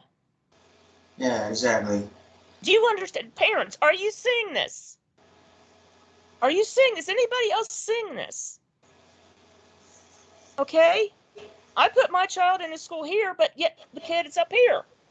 And I got videos of this. You know, this was a girls' school, by the way, but I mean, one time JR told me there was a school coming up from, I think it was North Carolina. I never got the name of the girls' school, but he wanted to go check them out. It was coming up to a Baptist church up in South Charleston, West Virginia. And I know the name of the church, but I'm not going to say it here. Well, I went up there to that church to see it. And the boys came with us, and the boys from Blue Creek came. And this girls' school came up in a van, and they sang. All of them like little trained parrots or whatever, up there sang, and the church took a love offering. This was a school from out of state. Yeah. When they left in a very nice van. JR said to me, "That's a very nice van." I said, "Yeah, certainly better than y'all's." I had a very nice van. And I'm looking back and I'm thinking, these parents have put these girls in this school from out of state. Do they know they're in West Virginia tonight? Probably not. Messed up. Yeah. I mean, this, and I talked to I remember talking to the people who founded that school. And I was asking them why they did it. I was expecting to say, "Oh, we love children and we're doing this for the grace of God." And the guy just said to me, "Oh, I'm just doing this because my wife wanted to do it." Oh, well, that's a very good reason. Wow. I wasn't impressed with that answer. Yeah, that's fucking stupid. That's dumb.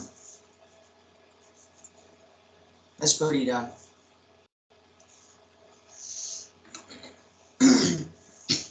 Okay, let's see. Yeah, I'm trying to remember if there's anything else. I'll remember when we go off the air. Of course. I'm trying to remember everything, but I'm trying to also make points too. You see what I'm saying? Because I'm trying to get any parent that would listen to this to think about what's going on. Yeah. Because, where are they taking your children, especially in these religious homes, and what are they having your children do? Yeah. And, does this seem right to you? Because it sure doesn't seem right to me. Right. Transporting and then having them sing for love offerings that your child is not going to see any dollar amount of. No, wait a minute. How much money, parents, did you just pay to that school? Why is your child being forced to go sing for another love offering? How much money did you just pay? How much money did every girl in there just pay?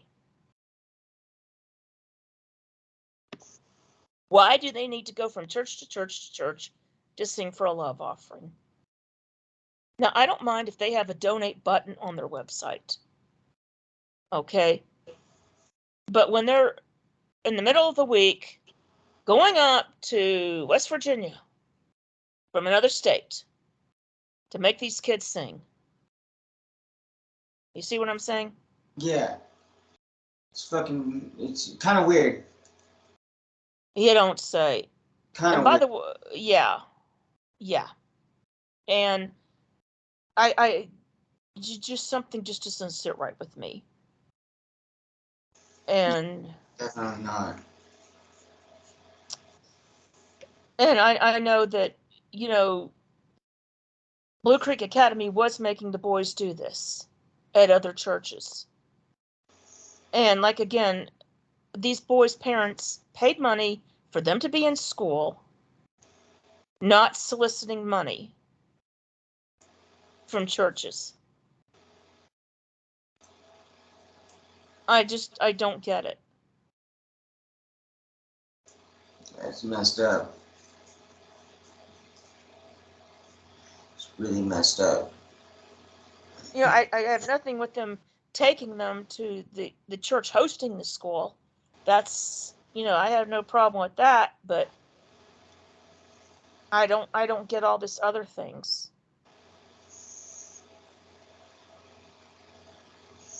Yeah. A lot of it doesn't make sense. People need to look into these places before they send their kids there. That's all I'm going to say. That's all I'm going to say. Well, I mean, there's so many red flags, and, looking back now, there were so many red flags. I'd go down there and I'd see holes in the walls, and apparently the kids were breaking out in fights, and one boy tried to joust another boy with something and bashed big holes in the walls, and well, at least that's what I was told. So I mean, fights were breaking out, and I'm like, apparently there was issues going on, and apparently that they should have had the sense to know you don't put 10 and 11-year-olds with 17-year-olds, but apparently they didn't have enough sense not to know that. But Wow. oh well.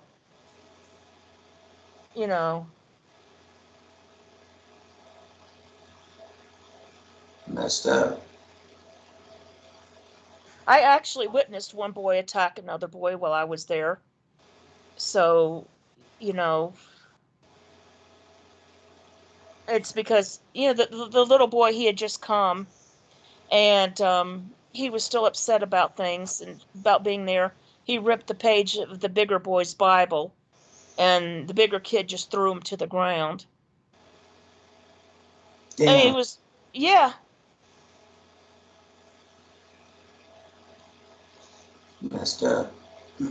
There's a lot of bullying that goes on in these places too. Messed up. Apparently so. Yeah, it's really messed up. How can people reach you or support your cause if they want to support, or just how can they reach out to you if they want to reach out to you? Well, I have the 2 Facebook groups. Come to my page, like, share, subscribe. Please share all the stuff on my page. Get the word out. You know what I'm saying? Yeah. Totally. I share all of your stuff, and every video you have, Yeah. okay, is on my page, so they can come there and share all of that. Yep. Hell yeah. I appreciate it. I'll share your stuff too. Yeah, just share the stuff I post. Yeah. Hit the like button. That helps, get the views up. Hell yeah. Y'all, when you're on his side here, when you're on the YouTube, hit the like button on all his videos. It does, YouTube's algorithm. It gets the views up. Are y'all listening to me? Okay, but it works on YouTube or Facebook as well.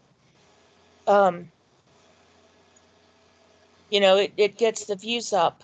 We want people to be aware of what's going on. So like I tell people, all the stuff I have on my page, and you can post a link to my pages in the comment section below. I tell everybody, share my stuff like a case of herpes. Okay. I mean, share it. Share, because that's the only way we're going to get the word out. Until that's how these places have gotten away with it in the past. I'll tell you, the Elan School, what did them in was Reddit. No, really? Okay. Yeah, Reddit did them in. Hell yeah. Because people got on Reddit and blasted them.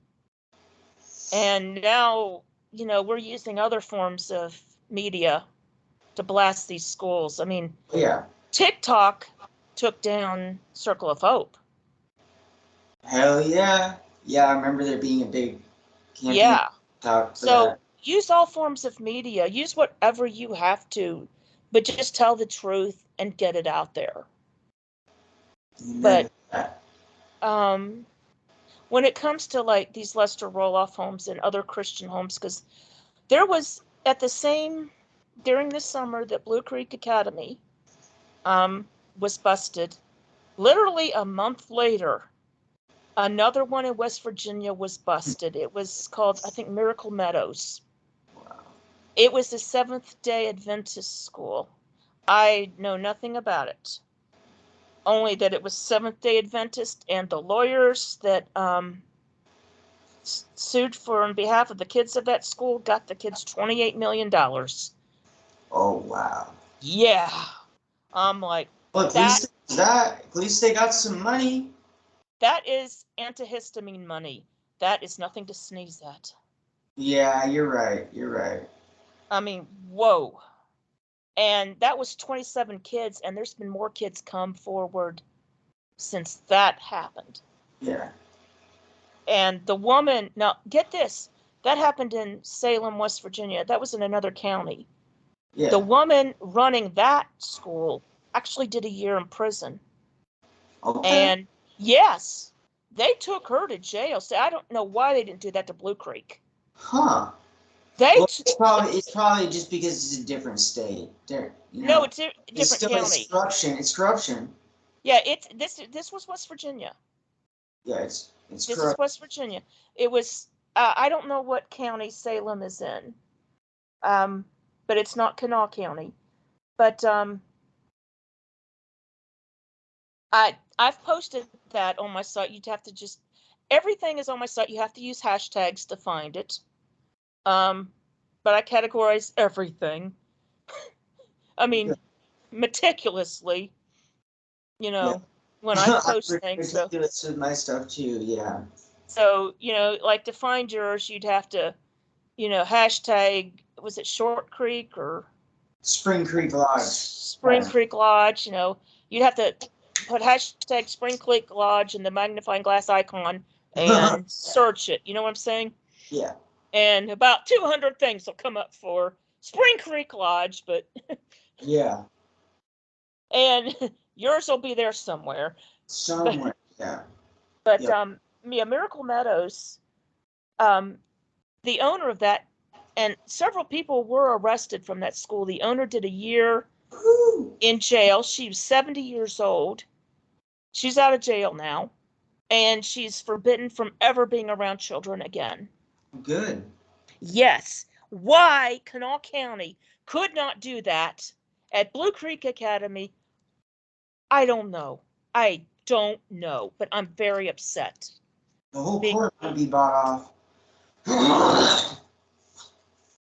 I mean, I've expressed my displeasure at Kanawha County for not doing anything. And you let him go to another state, and he's doing it all over again. I guess a bunch of kids getting raped, drugs being out there, and a gun, and all that is not enough for you. They don't care unless you catch them in the act red-handed, it seems like. Well, look at what was going on. You need someone from Miracle Meadows to come on, but they probably had to sign a non-disclosure agreement. Yeah, that's the problem with a lot of these places. I mean, what was going on at Miracle Meadows was horrible. I mean, just go on and read the articles. Yeah. It was... Just when you think it can't get worse, it does. They've had to sell that property, which they sold Blue Creek, but I just can't believe it. A boy from Miracle Meadows apparently committed suicide after that. Damn. And it had gotten word to some of us that it was a boy from Blue Creek that had done it, but it was apparently that school. Damn. Apparently there's a lot of suicides in this industry. Yeah, I've dealt with suicidal feelings. A lot. There's been a lot of people that have died. It's really unfortunate. Very unfortunate. I have found quite a few of the survivors from Blue Creek and Joshua Scott. Some I've been unable to locate. And I can tell you to this day that just like all the others, some of them are still wounded warriors. You know what I'm saying? Yeah. You know, I mean, I didn't attend there, and I have nightmares. And I've said this to some of them, and before we go, I'm going to say this. You know, many times I was out there, and I was, bringing donations, and I was standing right there. And if they had said something to me, that I'm being hurt, I'm being abused, something's happened to me, I would have called CPS. I would have done something. Yeah. He's trying. I wouldn't have let this go on. I would have moved heaven and earth. I would have got the U.S. Marines to come in and get them out of there, if need be. I mean,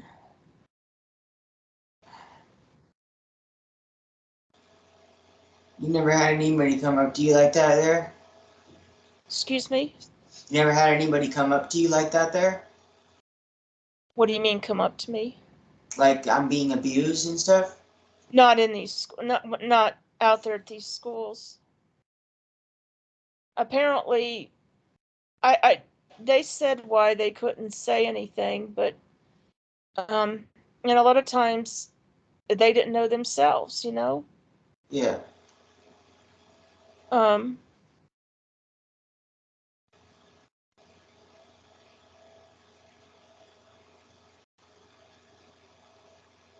But if they had said something, I would have done something. And that hurts me. A lot of times that hurts me to this day. Yeah. I feel that. And I want to say that to everybody else now that you know about the troubled teen industry, okay? Even if you didn't go to one of these schools, even if you didn't work in one of these schools, if you're hearing my voice and you come across one of these schools and you're able to come in contact with this student out of earshot, of one of the staff, ask that student if they're okay. Ask them if they need help. Ask them, are you being abused? Ask them. Ask the question. If you need to, I mean, if staff's around, hold up a sign so that the staff can't see. Like hold up a piece of paper saying, do you need help? Are you hurt or something, But do it in a way like maybe the staff can't see you or something, But convey a message to that child that you're willing to help them. And believe the child. I don't care if they're in a school for troubled teens. A kid in a troubled teen institution can be hurt too. Yeah. They can be hurt too. They can be abused too. Even more so because no one wants to believe them. It is CPS's job to investigate and determine. Okay? All you have to do is to call CPS. Okay? Does everybody here hear me? And I'm talking to our viewing audience. I'm sorry. Okay? All you have to do is call CPS. And give me 1 second, please.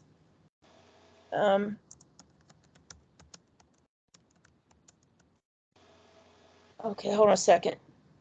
Yeah. I want to give this out as soon as it comes up on my Google page.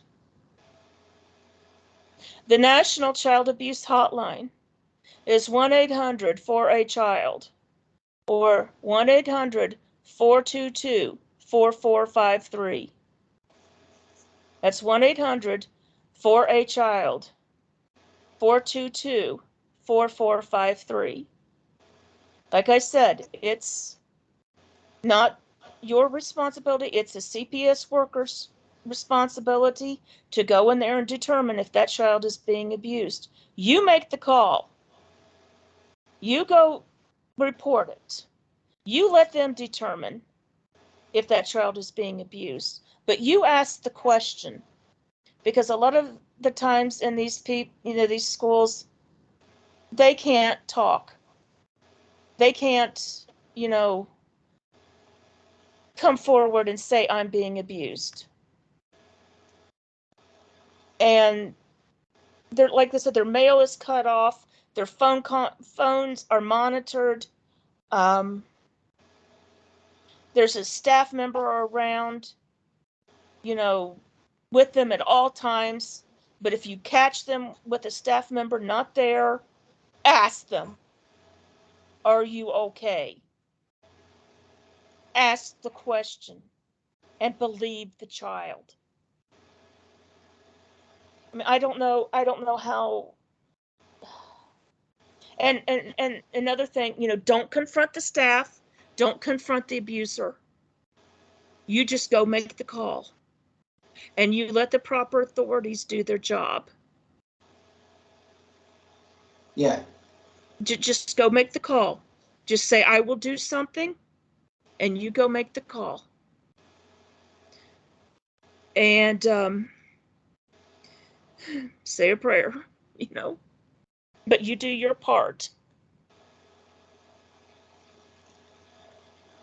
Yeah.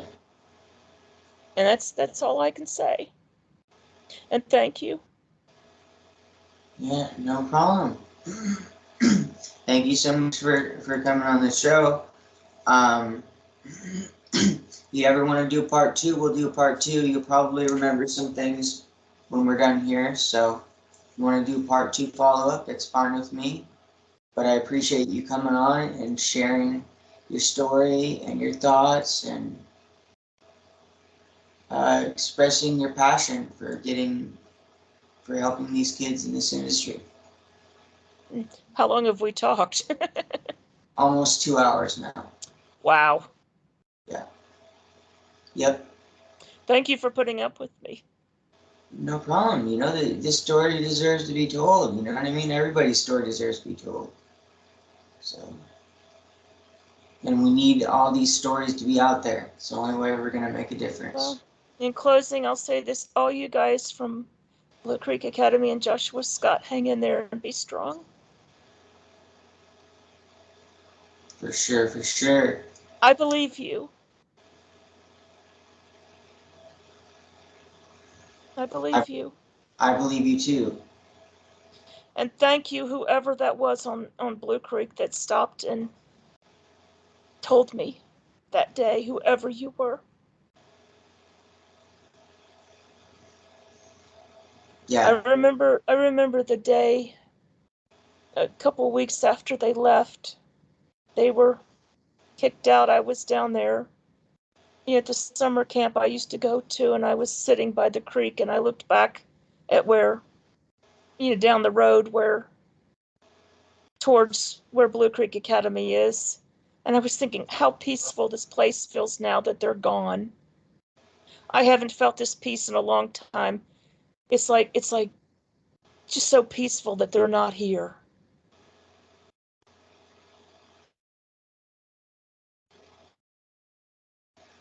I can imagine. Must be relieving. Know that they're not there anymore. Oh, yeah. Definitely.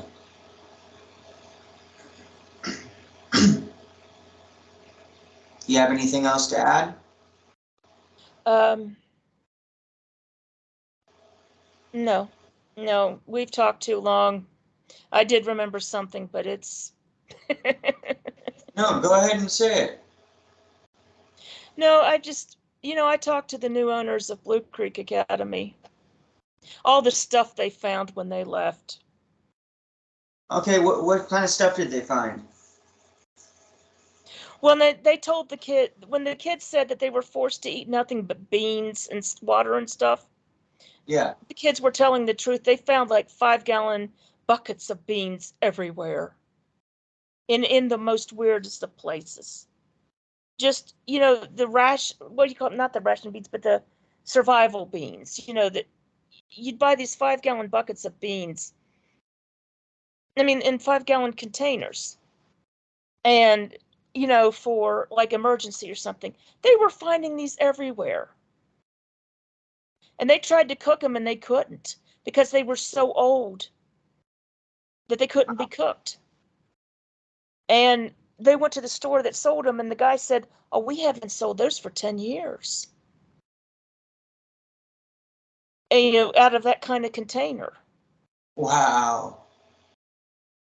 I mean, they had stuff all up in that place. Like, they went into the rafters and the garage out back, and people who went there know what I'm talking about. The garage behind the cafeteria. There was boxes of toilet paper. I mean, they always acted like they were hard up for toilet paper when they had boxes of it up there. I Wow. mean, yeah. Oh, yeah. Oh, yeah. Just, I mean, there was just all just the weirdest things, and it I told them to expect anything in this school because, um, they had to hide stuff and the kids would hide stuff because they were hiding it from the teachers or the staff there, and they have found things in unusual places, Yeah. you know, but, just I mean, just gallons of these beans. And it's like they got them and they forgot they had them. Yeah. And, oh, the pool was totally wrecked. They totally wrecked see, Camp Galahad originally had a pool. They totally wrecked the pool. The pump is unusable. Yeah. Yeah. I think they did eventually get it working, but at some point it was just totally unusable. At first.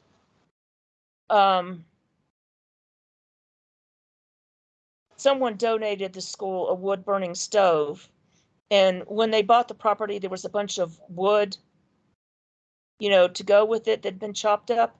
Well, by the time they moved on the property, someone had stolen all the wood. Now, we're not going to say the church did it, but we're wondering why it was gone. Yeah. Who took it. But they didn't, just weird stuff like that. Because, Yeah. the ink was already dry on the paper. That wood was theirs. Yeah. In fact, a whole bunch of things were stolen off the property before they got there to move in. Very, very weird. Oh yeah. One of the pumps they had a outside pump on the pool that was stolen. You know, very, very, very strange. But and what kills me is they didn't tell them that this was a school for troubled boys when they bought the property. And I'm like, I'm wondering if they know they can actually go back and probably sue the realtor for that. Because you got to disclose if a crime took place Yeah. on the property before you sell it. And several crimes took place here. They didn't tell them. And yeah, they could probably sue the realtor. I would. Yeah, they probably could. I was out there one day with our reunion, a camp reunion. I made an offer on the place. She wasn't impressed. I said, "I know this camp's history and I know what these kids did to this place. That's my final offer." Yeah, yeah. That's my final offer. She Yeah. was not impressed. Yeah. Of course not.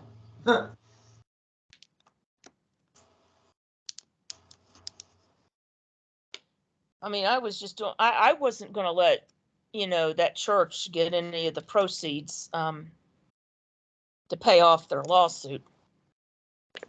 Yeah, screw that. Yeah. They can pay off that lawsuit by themselves as far as I was concerned. For real, they got more than enough money.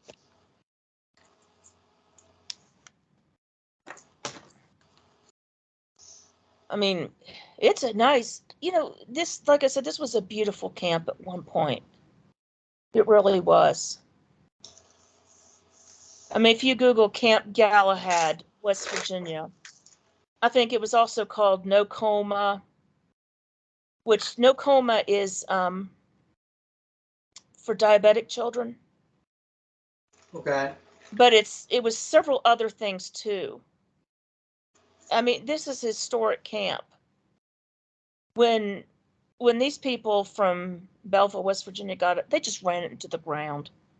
They really did. I'm just so heartbroken.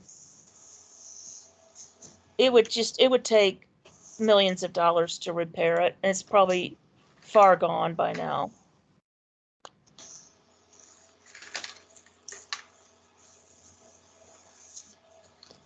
Well, at least it's shut down.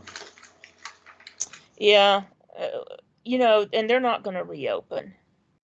Like I said, the last pastor running it, he retired after this, and he moved to another state, and they got a new pastor, and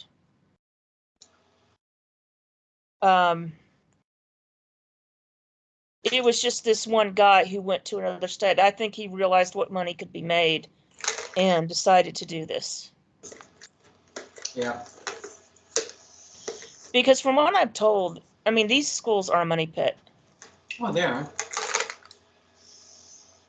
Yeah, my parents paid a lot to send me to Spring Creek. Well, now, the schools you went to, didn't they take insurance? No. My parents paid cash. Oh, wow. Yeah.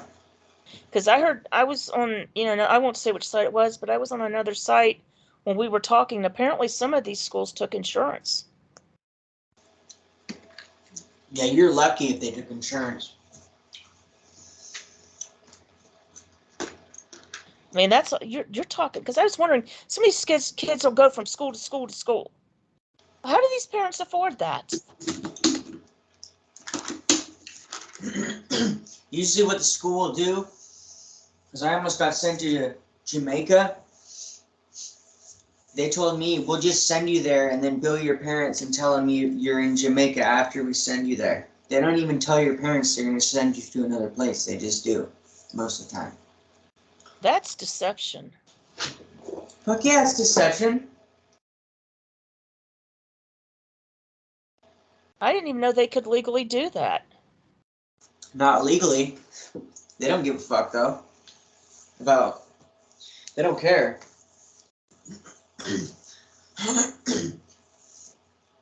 It's just scare tactic more than anything. At least it wasn't my situation. They're like, either start doing what you're supposed to do, or we're just going to send you to Jamaica. And they're like, they don't have child protection laws over there, so if you want to act up over there, we'll just break your arm. And I was just like, okay, then I'm going to start listening, then. Screw that. Yeah, I've heard a lot of kids say that down there in Jamaica, there was no child abuse. No Not law. that there seems to be in America anymore. Yeah, but in Jamaica, for sure, there was a bunch of horror stories about people getting the crap beat out of them, stuff like that, breaking arms, stuff like that. It's not fun.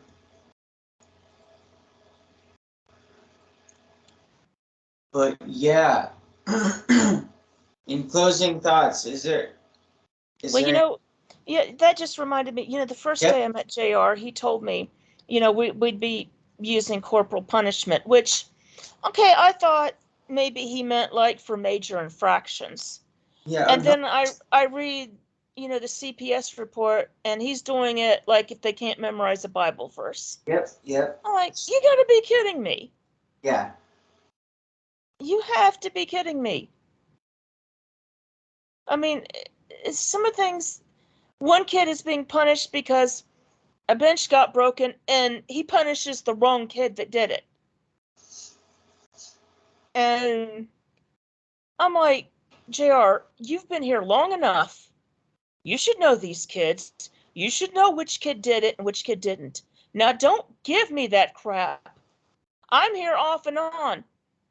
I could figure out which kid did it and which kid didn't. Now, come on. And by the way, that bench, JR, are you listening to me? That bench was old so rickety that if I touched it with my finger, it would have collapsed. Don't give me that crap. Please. Yeah. Please. No, they love to to lie and cover up the truth. Oh, that bench was so rickety that if I had just touched it with my pinky, it would have collapsed. Yep. I know which bench it was. Oh, come on. Deception. But I could have figured out which one of them did it. He was with them longer. I mean, his gut feeling should have told him which one did it.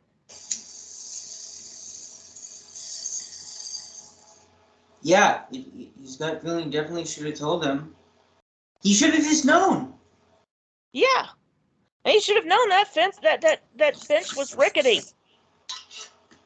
He should have sent it to the burn pile long ago. Yeah. My goodness. I mean,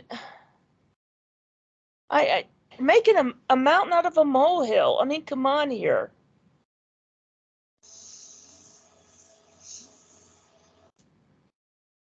Yeah, it's messed up. It's really messed up.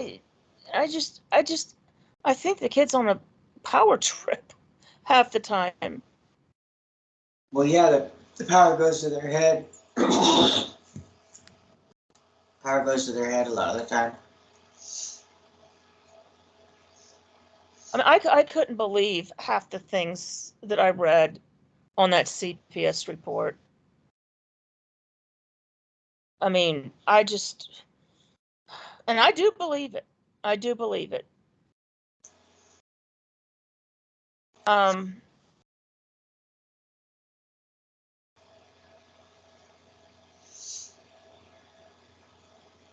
I knew towards the end there, things were spiraling out of control. Seriously. Yeah.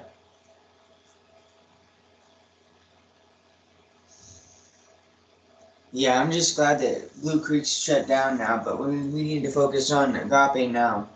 So, hopefully this... Well, and he's still in Montana, and he's still operating a school. That's why we just got to keep on getting these episodes out there and just keep spreading the word. That's all we can really do. I would like to get whatever he's doing in Montana shut down. Oh, yeah. I'd like to find out, are there any survivors from Canaanland's Boys Ranch, or what's the name of this school again? Abounding Faith Christian Academy? Yeah. I would, to the listeners out there, have any of you gone to those two schools? Can you get in contact with me? Do I need to set up a third Facebook page for those two schools? I mean, I probably do. I probably will. And I mean, what do you think? I think it'd be good. If nothing else, it'll help with networking. Getting the word out there. I would. Yeah, and the books he writes are very interesting. They're all about so-called troubled boys that found the Lord and got better. Same theme over and over again. Yep, theme repeats itself. There's that theme, and then there's the Worldwide Association of Specialty Program theme, like the school I went to, which is like points and levels. So there's two different aspects to it. But I gave JR my harshest criticism today, but JR, you're not here cleaning up the mess you made. I am. You're not here talking to some of the survivors. I am. You don't know how hurt they are. I do. Okay, and I should have said, this is one thing I should have said, but I didn't. JR, do you know how many of these boys do not attend church? Because of you? Because of that school? Let's put it this way. 99.9% of them do not now. Because of you. And because of that school. Do you understand? And do the rest of you who operate these types of schools understand that what you're doing is leading them away from God, leading them away from Christ? Do you understand what I'm telling you? Is this getting through to you? I have to listen to their hurt. And I have to listen to some of them become atheists or become of another religion that is not Christian because of what you have done. And it breaks my heart. You are not helping. You are not doing God's work. And you will just turn around and blame them, I know. But someday God is going to give you a what for. And I tried to warn you because the Bible says, if a Christian is doing wrong, we're supposed to go to them. And since I can't come to you in person, I want to come to you via this way, but not just you, JR, but to all of you, to those of you running Agape, to those of you running Wings of Faith, or to any other so-called Christian school in America. I'm trying to get a point through to you. If you're turning a child off to school, excuse me, if you're turning a child away from God, away from Jesus, then you're doing something wrong, very wrong. If you're making them not want to go to church after they leave your facility, you've done something wrong. And you need to rethink what you're doing. You can make them do it while you're in their facility. But once they leave, what are they going to do? Well, I'm catching the tail end of that. I'm the one here picking up the pieces. I'm the one having to pray for these kids. Are you praying for these kids? Are you saying a prayer for their everlasting immortal soul? Because I am. Do you care, JR? Because I do. And I'm hurting. I'm hurting very badly, JR.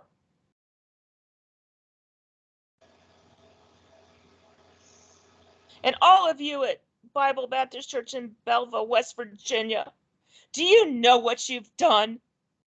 Do you care what you've done?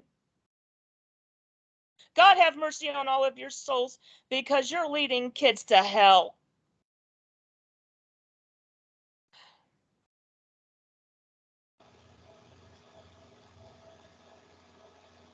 I'm working with the very few kids in this industry that have not turned to atheism or witchcraft or whatever to try to deal with this, that have healed to a certain degree.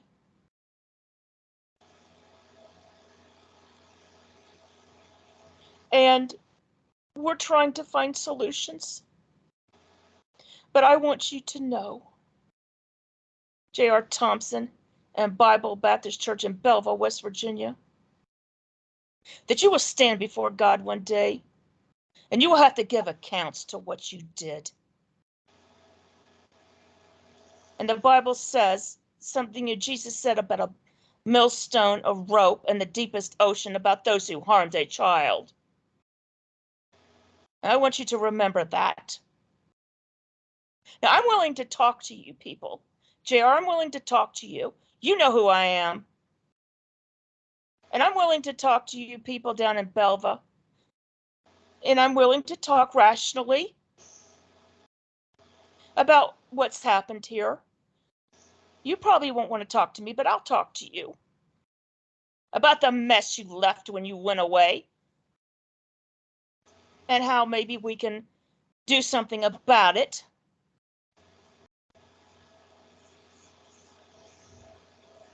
But I don't think you'll listen.